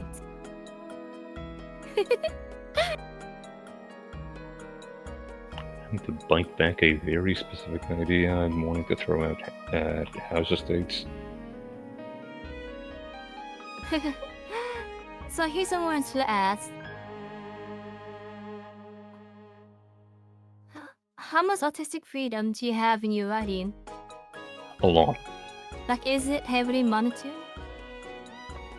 Honestly, I started out with only a few things that I was in charge of, because of course I was essentially only prompted to make one seasonal quest, then 4 more, since I started with Harvest 2018. Hollow really liked what I did, so he entrusted me with Frostfall, and he very quickly started entrusting me with more and more stories, until when it was clear that Radagast wouldn't return, I effectively became the full writer, and I ended up inheriting every single saga. So, while I have run into limits in the sense of sometimes I wrote something that was too big and had to touch base, think of how to better fit scene limits into the changing throughput for what we can produce at any given time, I got better over time, and Hall has essentially trusted me to write what I will, although I of course run everything by him because I fundamentally need to be on the same page as my team. I don't like springing surprises on anyone. That's understandable. But it's glad to know you have a lot more creative freedom. With having so much creative freedom, do you think, how to put it? Does it stifle and encourage inspiration? There is such a thing as the constraining freedom paradox, in which seeming to have complete freedom can cause decision paralysis. However, the way I structure my plans stretches out for years and years of content. I set up design documents that cover an entire year, but that's the specifics. I have a big scrapbook of notes for stuff like, let's see, for the Umisen, I was writing about them as early as 2018. I was spitballing about them, and then I happened to be tasked with writing about them, so they happened to match nicely. And I've been extrapolating since, because every time I write a summer event, I also write notes about how they'll impact the world going forward, and thus I end up with ideas for future summer events. So how many months of writing do you plan ahead? Generally 1 year at a time. 1 whole year? Oh my god. That's for the specifics. So you probably have the future events written, huh? Or at least have an idea for them, huh? I already have the entire year planned out. I don't have all the dialogue for the entire year written out, because that changes over time. And I've already got an idea for what to write in for next year, and vaguer stuff for the year after that. So things like the, how to put it? The local events and the Snugglefest are already written, huh? Yep. That's perfect. So, any teaser on the Snugglefest events? Like, what can you look forward to about it? I can't give teases ad hoc generally due to NDA, but there's something I can tease. Give me a moment. Oh, teaser. There'll be Because a anime.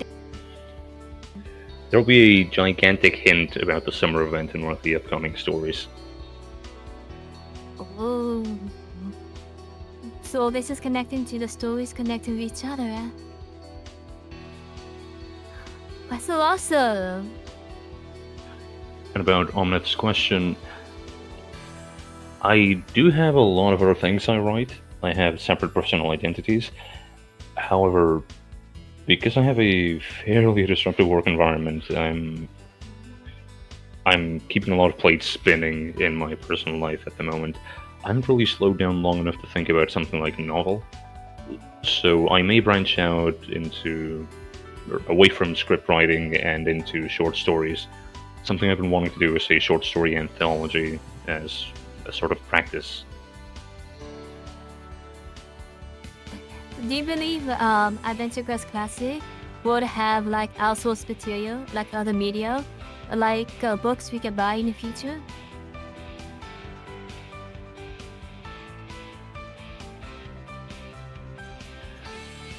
Apologies, could you say that again? I was having a coughing fit. Oh, do you plan to one day have Adventure Quest more outside the game? Like write short stories in books to be published that we can buy? That's something that's unfortunately been shot down from the office because at the time being, publishing written works is not Aw. advanced.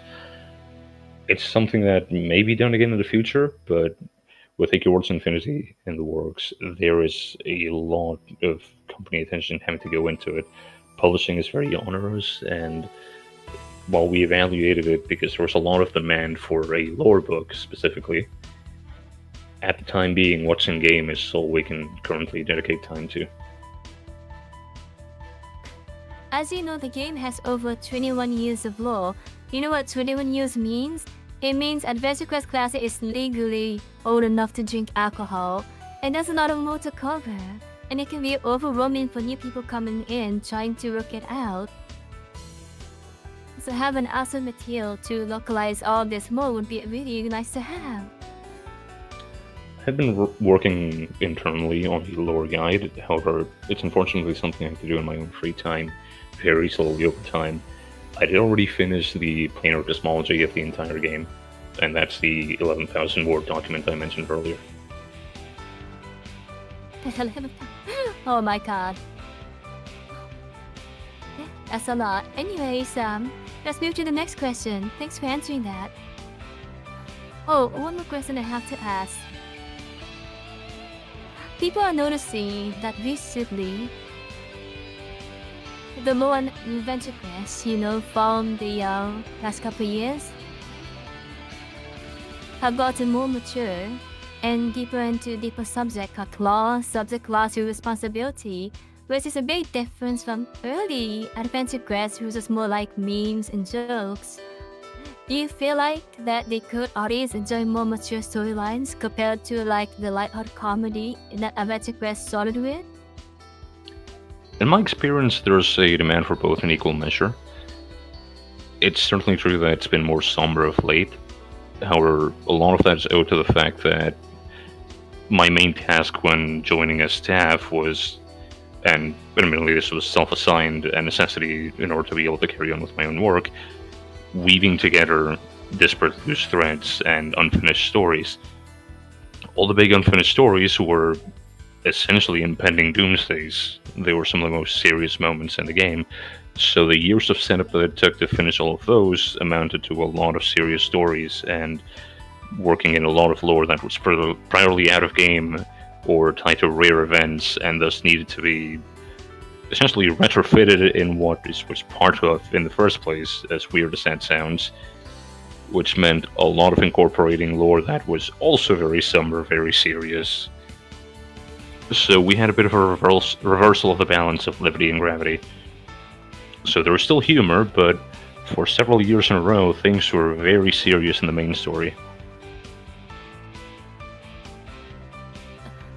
And you think that is the correct target audience, right? It can be strenuous, to be sure, which is why I had a bit more of a, as you'll see in upcoming quests, a bit more of a swerve into humor, even in the middle of a new, very serious situation, because the key word there was a balance of levity and gravity. While I don't do a lot of tone whiplashes, or at least I haven't been able to primarily because I needed to resolve nearly complete stories, I'm a firm believer in using drama to lend proper contrast to comedy, and comedy to provide tension relief before diving back into drama. That's a good way to balance it. You need levity to make the scenes that you want to expand on hit really hard, huh? Essentially, it can't ammo, huh? all be about fighting, it has to be about what you're fighting for as well. Yes, I will be saving this mod too. That's amazing. Okay. Next question. You ready? Yep. And a quick answer for Kindred A in the meantime. Digital lore books are what I looked into and unfortunately can't do at the moment. As you know, many event characters are quite popular. One of them is the Mr. Boss Brothers. And all other event characters. But will we seeing any of those cute characters coming back? I don't really intend to keep bringing that one back, so it depends on how the Void turns out. Like, we have a bunch of bosses based on Sham, so a Sham Gauntlet could be funny. But in terms of side story, he only really has... Sham Gauntlet? Oh my god. Yeah, Sham Gauntlet would be cruel, and Felt would suffer so badly, but it'd be viable. But yeah, there's only really one holiday quest in which Sham hasn't had a fit. That was always a gag meant to happen every now and then. We didn't just rush out Sham in every single holiday consecutively. So after the one holiday form he has left, I don't foresee this returning. He's getting it out of his system.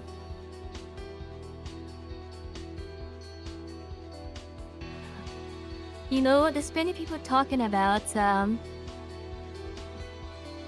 like old vet characters too. I can't remember all of them, but I'm sure chat has a few they remember. Do you guys want to ask about Mr. Vet characters you want to see come back?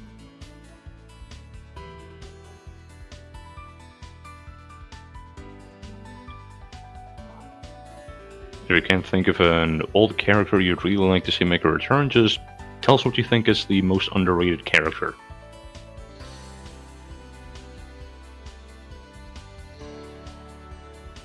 Oh my god, hold on.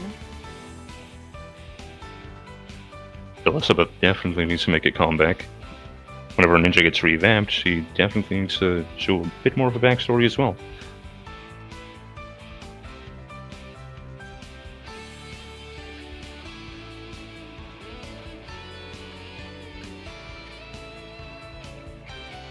So,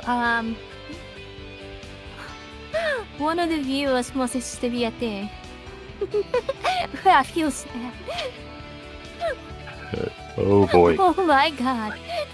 I can just see Felt's inner monologue right now singing, "How could this happen?" Oh wait, can't be right. Time to use the pawn fusion card, huh?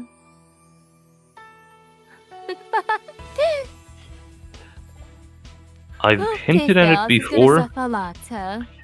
I had a planned appearance for Levistria last year, but unfortunately there wasn't time for it. So I can assure you that there will be content with her. Brontes isn't part of war, he works for war. So you definitely get to see a lot more. Malkoth will show up, as will Duloc.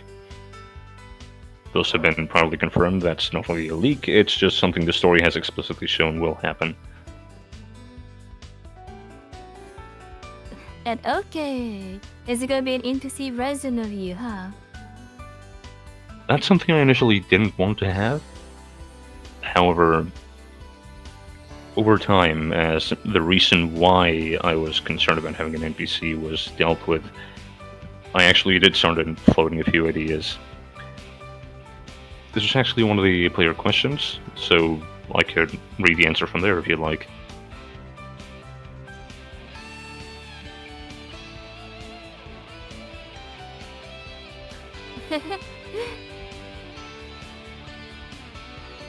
Let's see. The main reason I was originally against the idea is I really don't want to have story releases centered around myself. We can only have so many story releases a year, and they're a lot of work for the team, so even just one scene dedicated to myself would have felt like directing precious time and precious work from them away from essential plot development. Because as I mentioned before, I have years of plans, and delaying those, taking an opportunity away to show you something cool about the world, to make something about myself, would have felt kinda bad. However, there is a possibility in the works for an NPC that's on the side, strictly helpful instead of dominating the story, and might actually provide useful code to save the team work on future releases. And that's something I'm very excited about, but I can't share exact details at the moment. So there are plans for an NPC, I can't say when, and something really cool about it is that once that's implemented, we could do a lot of work for other NPCs faster. Oh my god. So chat, I want to ask you guys, would you guys like to see an NPC version of Lore in game?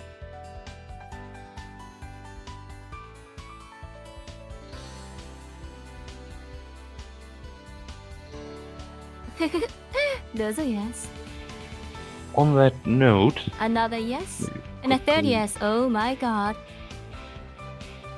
I'm going to briefly change my stream avatar. Because it hit me, I didn't show the full art as drawn by Rue.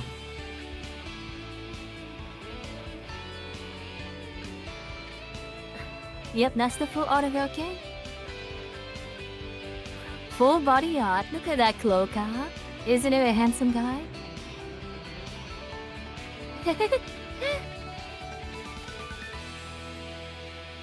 It's funny, I barely described the code to Rue and she nailed it. I assembled a couple of art inspirations, I gave her a general idea of the NPC, and she got my mental image in a single attempt. Honestly, we need to link her name in chat later. Also, She it's did orbing an time. amazing job.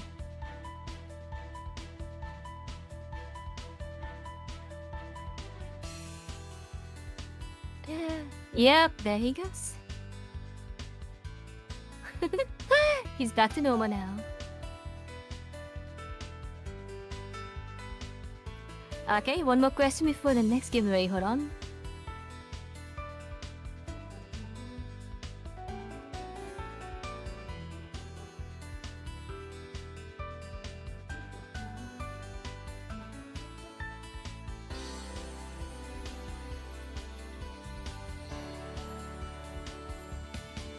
Apologies, I was coughing again. Oh wait, you already did this, right? My bad. No worries. And Omnith, this art is not based on my appearance beyond maybe having some grey hair.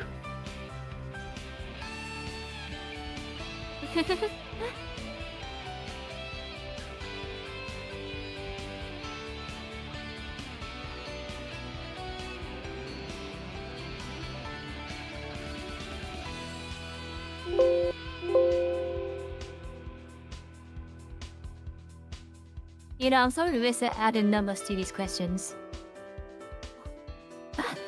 I'm looking through my photo, I'm like, wait a moment.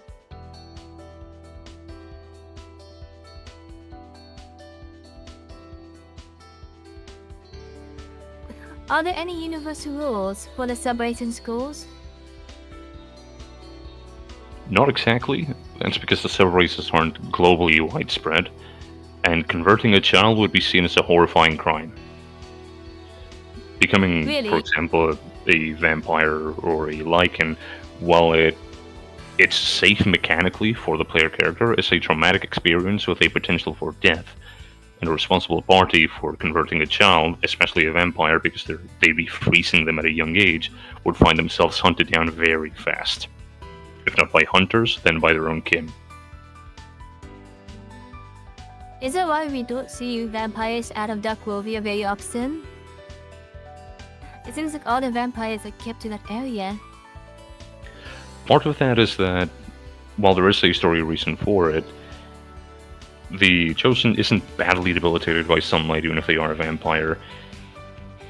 And while that's partially owed to the fact that there were quests with you in full sunlight with no alternatives for being a vampire, even as being a vampire became a mechanical choice, part of it is also being directly converted by Zephyria. But most other vampires aren't essentially second generation like you, and they are more severely affected by sunlight. The lower the generation, or the further away they are in steps from Zephyria, the more destructive the sun is to them. Oh, that's why, huh? And the sun never rises in Darkovia, huh? Nope. I do plan on fleshing out why exactly that is the case, not just what Erebus did to essentially plunge the land into eternal dusk, but what eventually made it a full-blown night with seemingly its own moon. Do you plan to ride into Darkovia and peach your events? Yeah, no, child vampires aren't happening. It is something that is possible in the lore, but if anyone were to forcibly convert a child into vampirism, whoever does that would most likely be torn to bits by Zephyria herself. Even she has a bit of armor, huh? Very much so.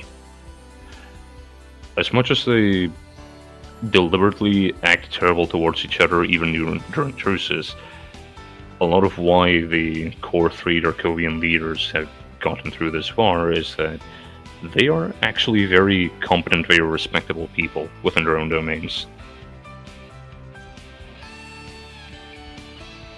Is that why they never try to take over each other's territory? I noticed the only territory that fights tend to be neutral territory. They have had territorial disputes in the past. I mean, from the very start, the Lycans were forced to take land from the vampires by Erebus. However, once the Shade was gone, or the first time the Shade was gone, at the very least, even though they didn't realize their influence was still there, the werewolves had still found themselves being forced to wage a war against vampires and then dump in the middle of their territory. They couldn't flee because they'd either be run through by what was at the time the menaced land and government of Luminovia. Even when they were wiped out, they were still surrounded by enemies that they had been forced to antagonize. Ooh, and the werewolves too, huh? Yep. But how about... Oh, Lagi, sorry. How do they feel about the other sub-races, like the Nekos and all that? The Nekos exist. That's about it. No elaboration. Is there a possibility that other sub-races, I mean, not once players can become, but other sub-races on the continent that we will interact with in the future? More content for the existing sub-races would definitely be in the plans, however additional sub-races aren't something I can currently tease. Ah. Speaking of which, you know the western expanse, you know, that massive western side of the map that's not explored? Yep. Do you suppose there's future races there that could be discovered in future story writing? There could feasibly be variants to the existing sub-races, as, for instance, Lycanthropy has various strains, and the origins of vampirism haven't been shown in-game yet. However, full-blown new sub-races aren't quite in the works, largely due to their mechanical implementation, at the very least taking 2 weeks for each. Oh, that's huge. Oh, Kindred wanna ask, are there any human settlements in or around Darkovia? Yes, Or is it just werewolves and vampires? there are small outposts. The population for them is definitely smaller than settlements anywhere in the Eastern Shores area. They tend to be Relative to each faction, they tend to be placed opposite to their enemy faction's hubs. That way, they're not directly caught in the crossfire anymore. For instance, werewolves do still need crops. They need resources from outside, but they can't get them from central paths. They'd have to be placed northeast, so they'd have allied humans that either border the frozen northlands or connect east with the farmlands. Vampires would have the same along the southwest, with what were combined vampire-human outposts on the borders of Tharkovia.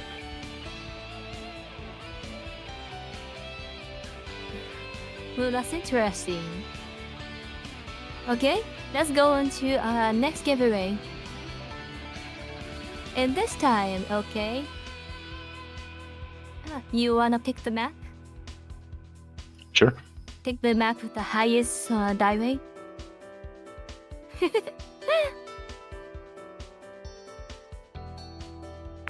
Ta-da! Honestly, I'm looking forward to future stories about the races, especially Darkovia. I feel like Darkovia is in need of a future advance in the future. I have entire summer events I could write about Darkovia. Not just from pending plans, but from the amount of lore that needs to be explored. Let's see.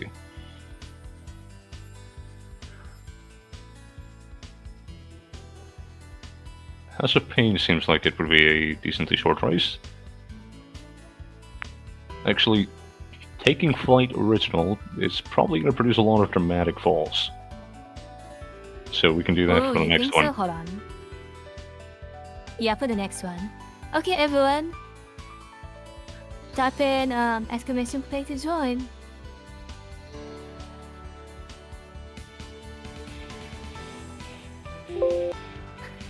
So I got a question for you. Shoot. Do you want to do Nuada? Clown Solis? Listen, do you want? For the music. Let's do Clown Soul Knights for this one. Ooh, okay.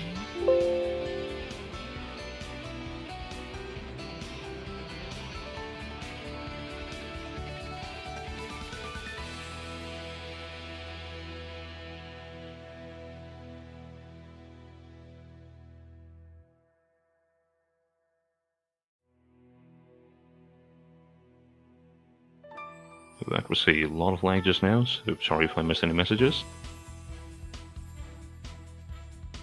It's always like a mama stream. Okay, so this time, who do you think is gonna be top 3? That's going to be hard for anyone placed over the middle of the wheel. Unless they happen to land in such a way that pushes them downward without bouncing them.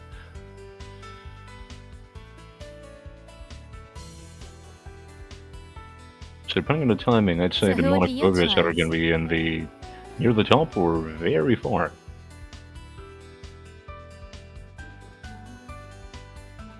So pick your champion, huh? You know what? Arceus has had terrible luck.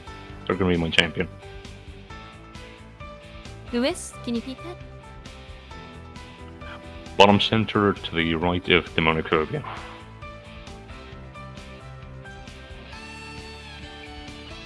Oh, the Macphobia, so, okay. So the Macphobia wins. There's gonna be one additional winner. Sounds good, family? So if either me or Darkphobia wins, one additional winner will walk away with the prize. Sounds good, everyone?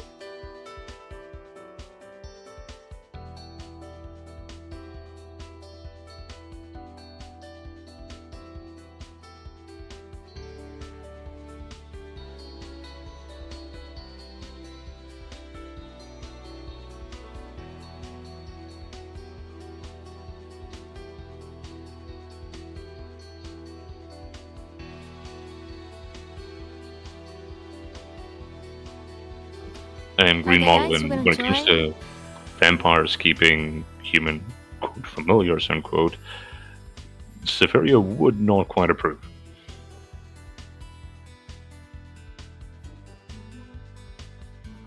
Your ball may be there, but not be named. But it might fix itself once it restarts, okay? Anyways, here we go. Fading the countdown, okay? Right then. And started. Just started. Fast and simple. In 5, 4, 3, 2, 1. Welcome to gravity.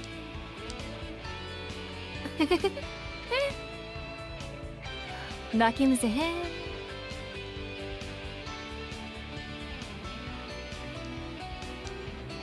Well then.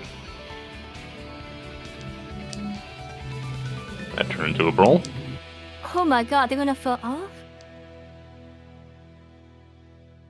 Oh, no one died. No one died yet.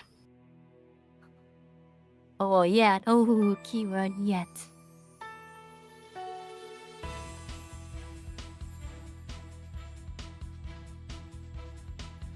Just dancing past that fan. Oh my god. Is he gonna make it? Ooh. Oh That's no my double keys from god. that one. Look at those fans.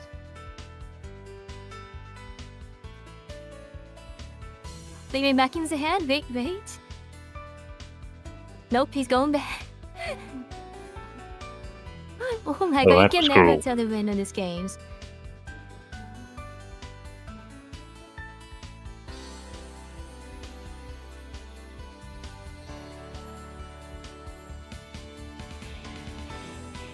It says what points is first, but there's a nameless marble right hand. Congratulations, SWAT point. Holding tribal. And no to death swords. Congratulations! Wow, we got a win already, huh? Wait, what happened to me? I grabbed your ball off the marble race. Had to save my soul. Oh my god. Oh, there you are. Ah, there you go, there's it then.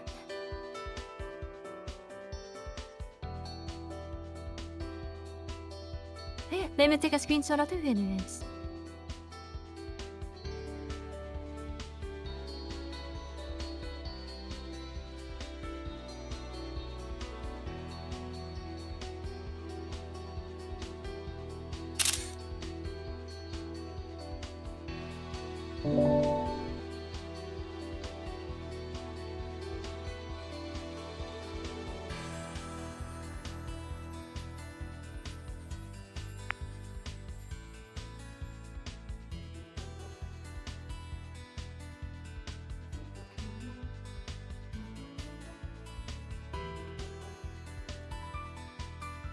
Oh, I forgot to change the music. Oh well.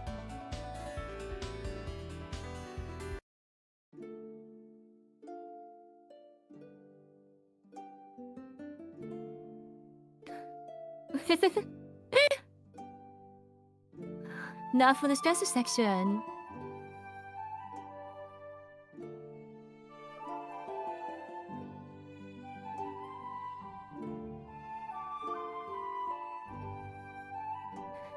Ta-da! It is now only open questions now.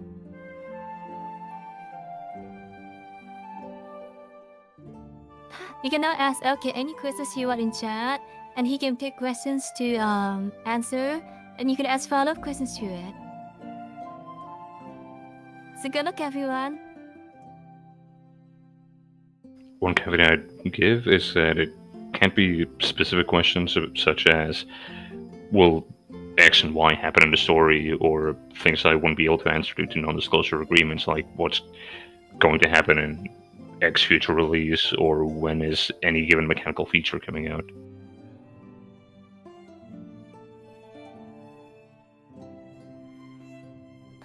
So what is your favorite story genre? At the time, I'm in a bit of a sci-fi and fantasy punk kick, because those are genres I really didn't indulge enough growing up.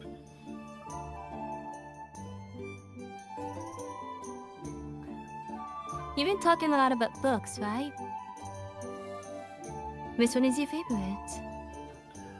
I haven't read nearly enough lately, but something I actually prepared for one of the answers is there's one book that has a special place for me because I was originally gifted as a child and didn't appreciate it properly until I grew up, and that's Treasure Island from Robert Louis Stevenson. Ooh, that's a classic. Yep, and Long John Silver is actually one of my earliest introductions to the idea of a compelling antagonist, because Silver is a villain. There's no two ways about it. He murders people in the pursuit of wealth. But he had a force of personality for him and moments of kindness, especially when it came to his rapport with Jim Hawkins and the moments in which he did draw the line and didn't want to be as vicious as the crew wanted him to be. That made me realize you can have a charming villain. And it's just something special about how this book was meant to be just Robert Louis Stevenson having fun with his stepson. Speaking of Long John Silver's, you said he was a villain with a hint of fondness to it. Like, you Yep. said that? He had his kindnesses to him, like how he essentially took the protagonist under his wing, and when it came to choosing his own self-preservation or the boys, he would often choose the boys. You know what's funny? Long John Silver restaurant is just the same thing as him. Have you noticed Long John Silver's restaurant never has any customers, but it remains open every single day? Like, how are they making money, huh? Maybe the real Long John Silver is still alive. That's it's a storied pirate who started out with a bunch of profit and claimed to have way more money than he actually did. Had plenty of secrets that couldn't quite be answered. So No, here's an interesting question. What do you consider when you're making monsters and items? a combination of stuff I like to see, stuff that's in my notes as being high in player demand, and what would fit the story.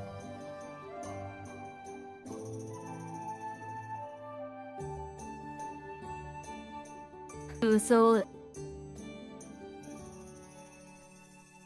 something that has to be to the vision. So I'm just lagging, my bad. But Heartfelt wants to ask you, how do you change your content to one is to fit the different genres or roads? Especially when it comes to NPC, because certain NPCs can have a different way of speaking, right? How do you change your mind to match that? Largely design documentation. When making the earlier design documents for how a story will unfold, one of the first things to do is try to find the voice of a given character. If they're an existing one, I start with research of how they were written before.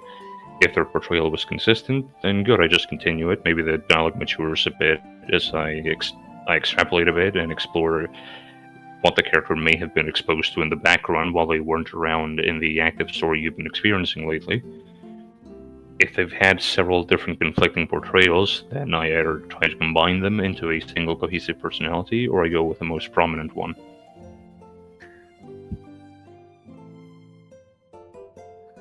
Ooh, that must be very difficult, huh?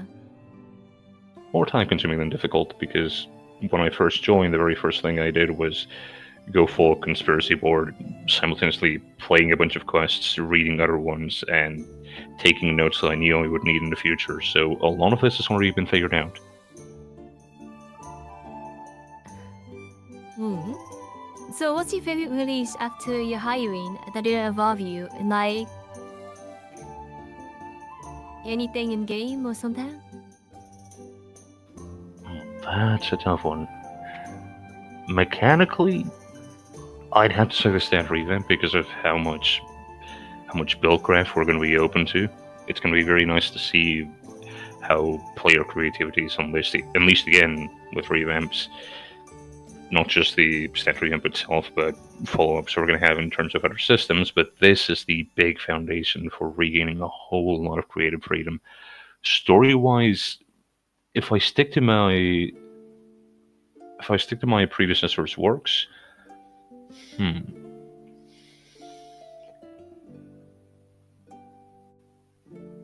I get a bit of decision paralysis there.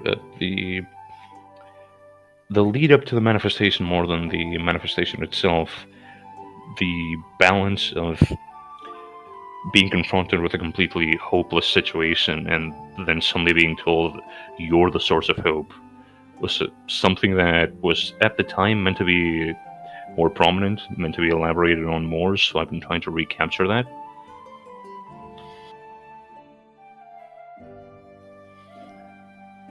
And wrapping all of that back to Gene's question, my favorite release after my hiring that did not involve me in terms of story would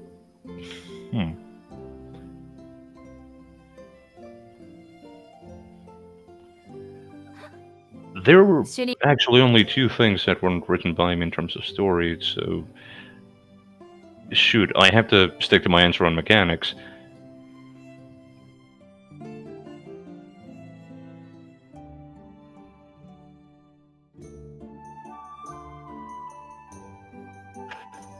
And let's see, for Dormitul's question, it's not quite that Sorbek is a friend of the Chosens. Sorbek is tolerated because they are in the middle of a very impractical group to outright stop. Sorbek thrives on being very slippery, having minions to hide behind while making a big escape, and silly as he may be, and useful as he may have been a bunch of times, since he is easy to manipulate into doing good, he always has some minion or another to throw a wrench in the works and delay the heck out of you while he makes an escape.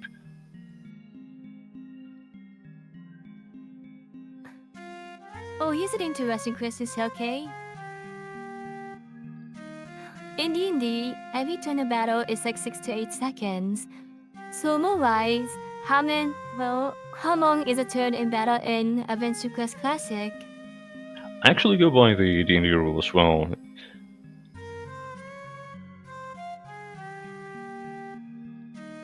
So basically 8 seconds run, huh? Around then, yeah. Because you do have a bit of a team, and while you can coordinate with a pet and a guest, we do have a bit of wiggle room for, say, acting at the same time to overwhelm the foe. So I don't like the idea of having the turns seem too long, because then you create the impression that the turns are diegetic. When in reality, yeah, combat would be chaotic. It makes sense. To answer Warpoint's question, the stat revamp itself was something I proposed. Not all the ideas were mine. In fact, this evolved well beyond my initial ideas. I'm mainly just the one that pointed out it was urgent.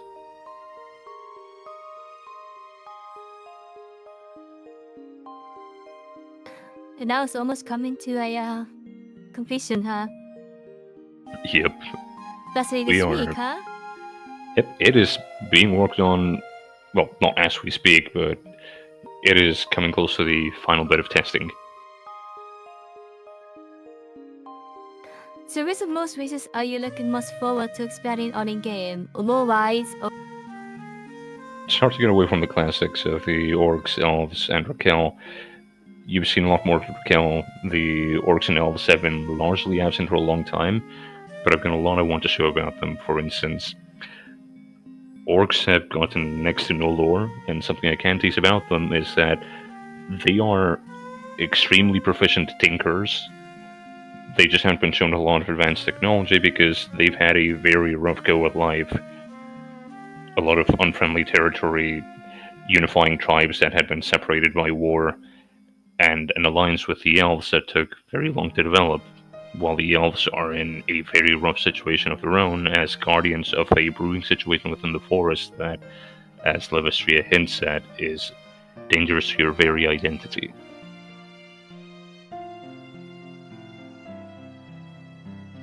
Are you gonna spend it on the Fane elves as well?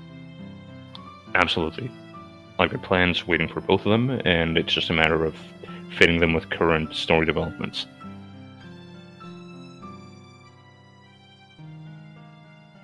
Yeah, orcs don't exactly make great mages. I would be surprised to see an Osmaze orc. It's worth saying that the orcs you've seen so far have largely been the outlaws, the rogues and escapees.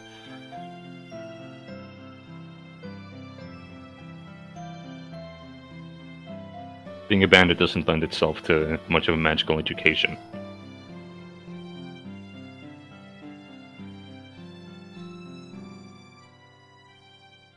But See you, Ronan.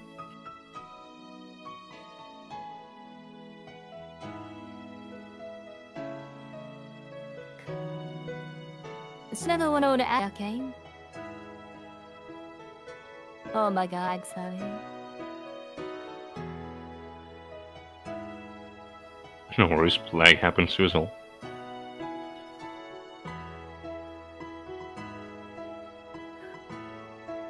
Are there any others from mythology in the future? Definitely. Luckily, Sorry, go did you on. rather do that inside from Celtic laws? Or the militians from Celtic law? Is it possible we'll see them in the future? Very possible. In fact, there are very specific Celtic, not just inspiration, but pending characters, things that have been hinted at, and new aspects from them that I straight up cannot say anything about because that's how imminent my ideas are for them. Ooh. And Hotfair has one more. How do you space your work schedule? It sounds very tough to be able to manage everything you do. But you Due to personal circumstances, I tend to compress a lot of my workload. I write in binges when I can get away with it, and otherwise I try to block out the time as far ahead of time as possible. So generally, when you see a quest release, I've had it written for months. So he was has an interesting question. Not mechanically wise, but what item would you like to rewrite in the past that you fit does it fit the current lore? Or needs a rewrite or revamp to fit the current lore? Anything that came out of Mass Murder.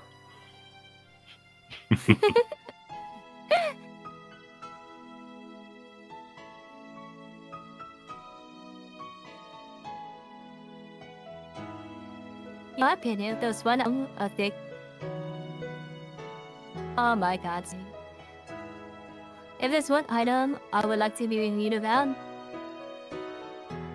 it's the bunny armor. Like, nothing is so Yeah. adorable, but it becomes a freaking dragon. And how does it make sense? Oh.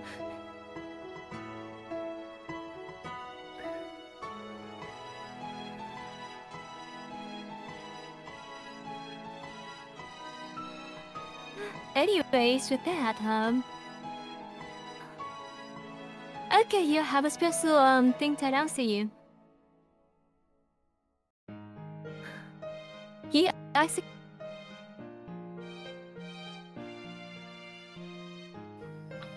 Apologies, I was counting again.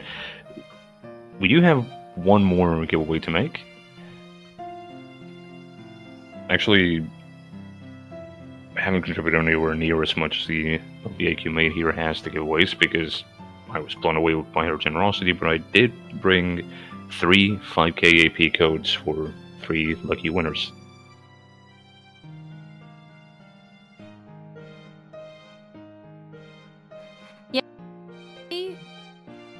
did 3 times 5k AP code. And we're gonna give it away in one more bigger race. Oh, So there's a yeah, fitting then name it's for time what to we've been shine. saying. Few will survive. Oh, we're gonna pick a good map, huh?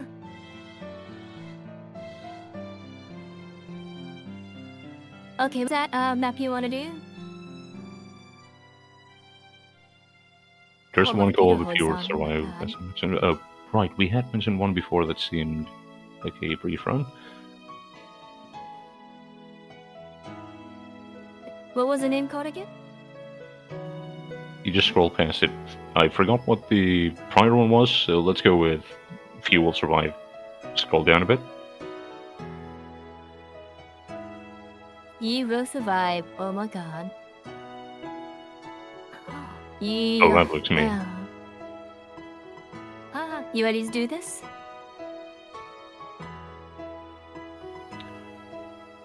Yep. Go and prepare everyone. Make sure to be ready to hit exclamation mark play.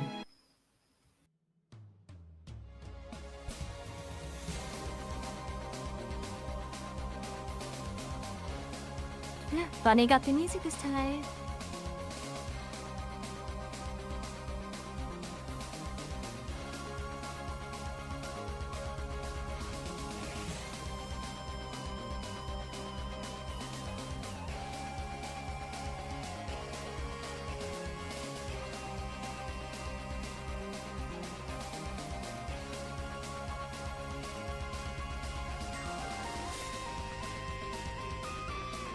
Oh my god, 24 balls.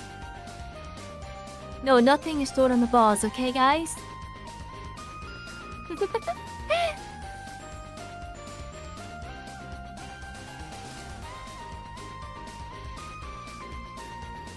I am spraying them with Febreze because they've been through the pitch today. I'm kind of scared of this. Look at this. Oh my god. Ooh, good luck everyone. I swear I had not looked at the map before.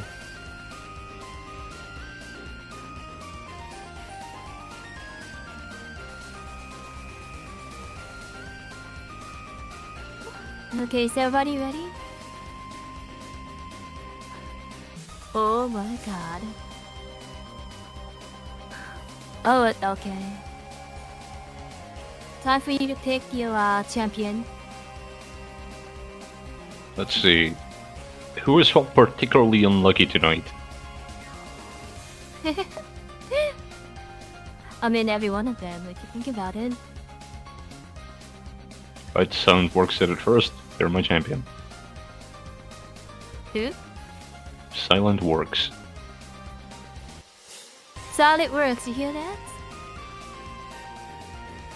You're gonna be the champion of. Okay. So if you win, another person is gonna win.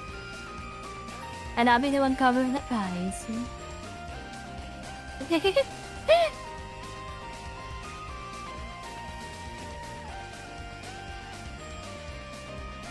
So, everybody agree to that?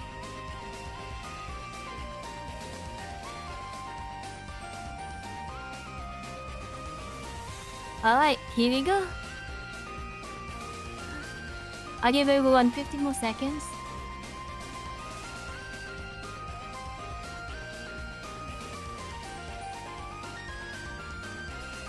Three. Okay. Here we go. 3, 2, 1.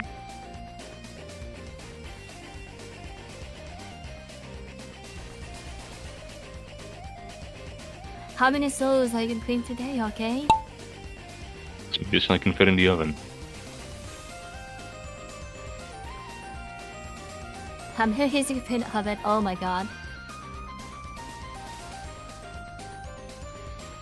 Down the hole you go.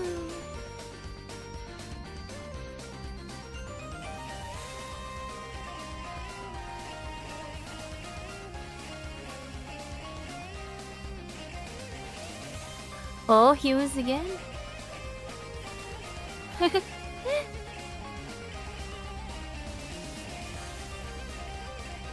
Oh, that's good timing.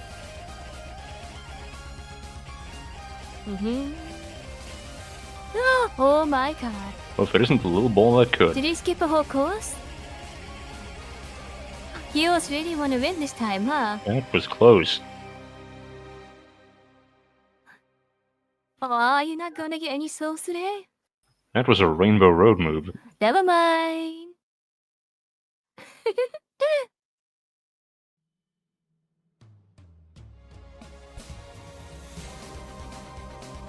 Did you make it? Congratulations, Hugo! Oh, the skips we had. Congratulations! Oh my god, even died. Oh, congratulations, Kindred! Shimayuki won! Congratulations, you three!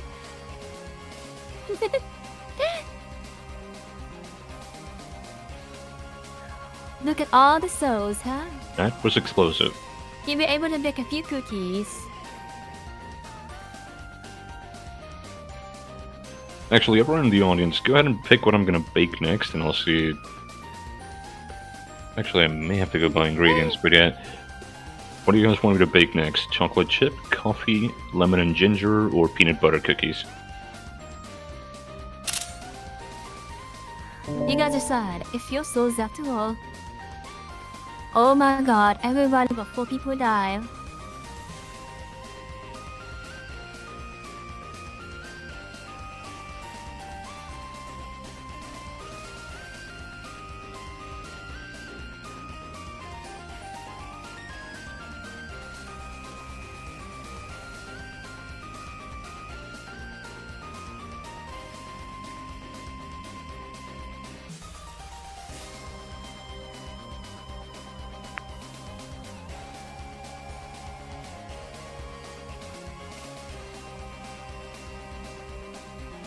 Okay, lemon and ginger cookies it is. Those are one of my staples.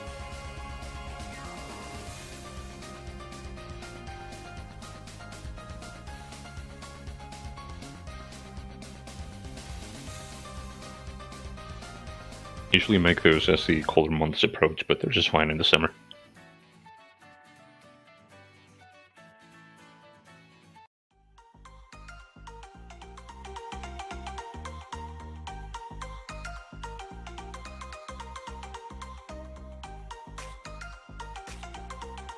Alright guys, it's time for that now. Time for the big giveaway, made with love. Everyone who has interacted to the emoji on the Discord announcement will have a chance to enter.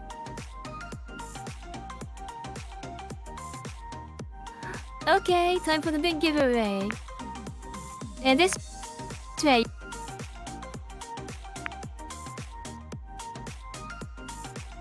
Okay, lagging now. Oh my god. So in the Discord, we have 34 people who qualified to enter.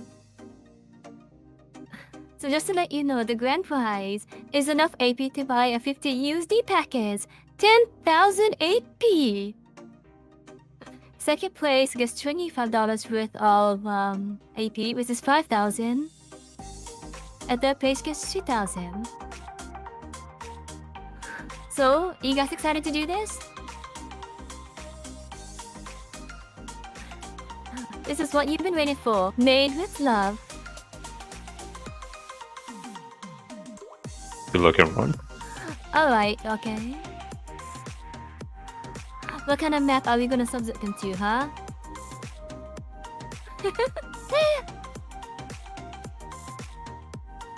Let's see. You know what? Let's do some mad science. What's the laboratory like? The laboratory, okay. Where is it? Here it is.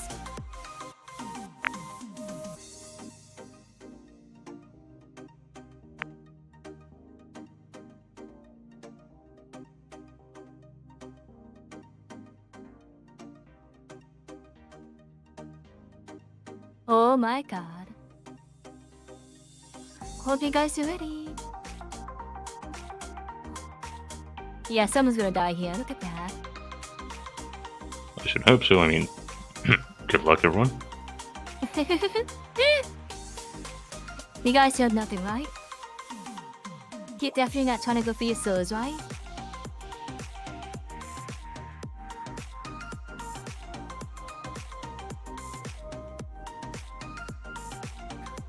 Alright, look at all these cute balls, huh? 74 of them. I wonder what's stored inside them. Definitely victory, right?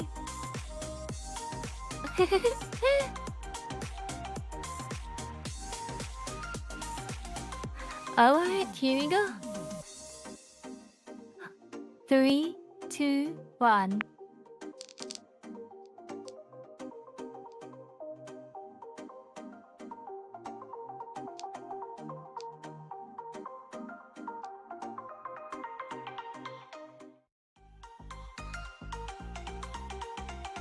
Well, that's so trippy. It really is a science experiment, huh? Let's see, Rube Goldberg race.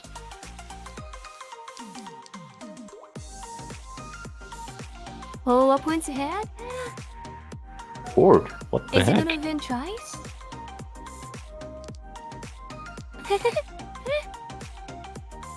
But hold on, it's too early, you know? Slumber overtook him so briefly and then disappeared.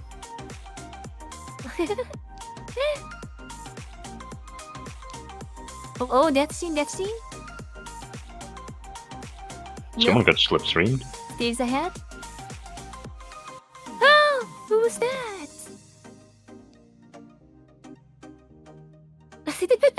Bye bye.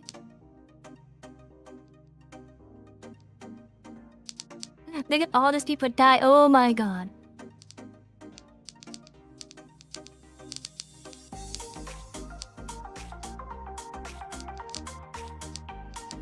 We're getting a preview of what being mixed into the cookie dough is going to be like. Gonna be made into snacks. Oh my god, what's ahead again? Jeez, what a recovery. He did! Wait. Uh-oh. He was on escape? Congratulations! Season 1 in Kilo 1! Congratulations, you three!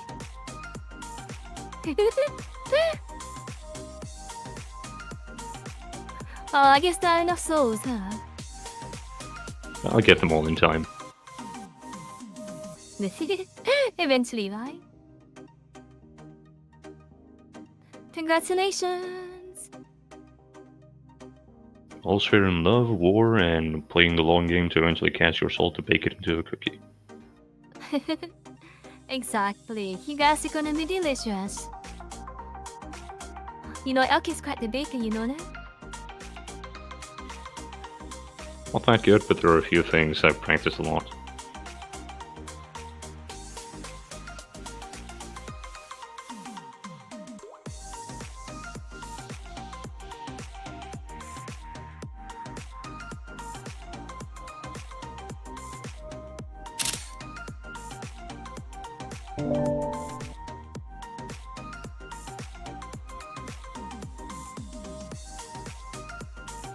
Well, eat your own soul, right, Ryan? It's going to be a bit of an awkward digestive process. Hold on, let me see how many people are dying. Oh my god.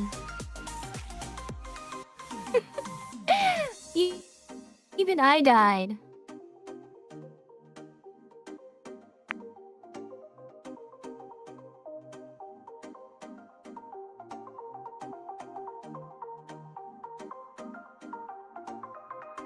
I'm confident you'll make a great chef, Heroes. Honestly, as much as I gush on about how music is one of the greatest parts of the human experience, and that's actually one of my answers, cuisine is the alchemy of our age. It's just this wonderful combination of science Oh, and just the cuisine. wonder of being alive.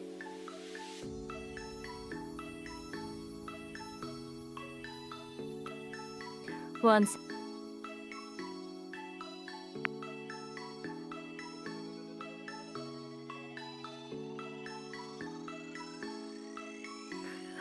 Wow, it's been a great experience, hasn't it?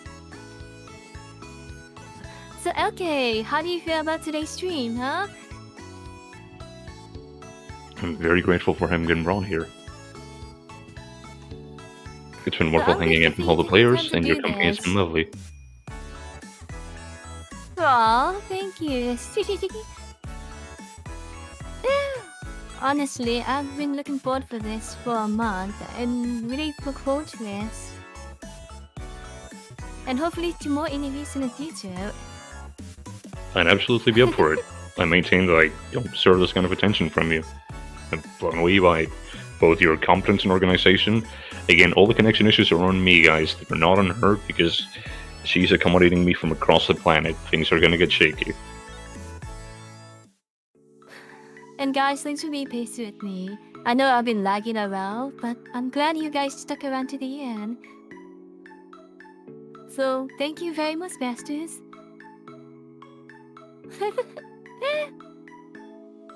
And looking forward to the Sham Gauntlet, huh? So, okay, before we end stream, there is a stream tradition I have. And you know what it is? Surprise me. Before I end stream, we always say ara ara. So you have to say it now too. Do it now. How sultry should I be? As much as you want to be, Come on, you look quite handsome. So try to match the voice. Come on, okay, ara ara, come on. Oh! Do it one more time. Again? Fair enough. Ara. Very guys, man. Okay, so ara ara. No, my ara ara. Ara ara.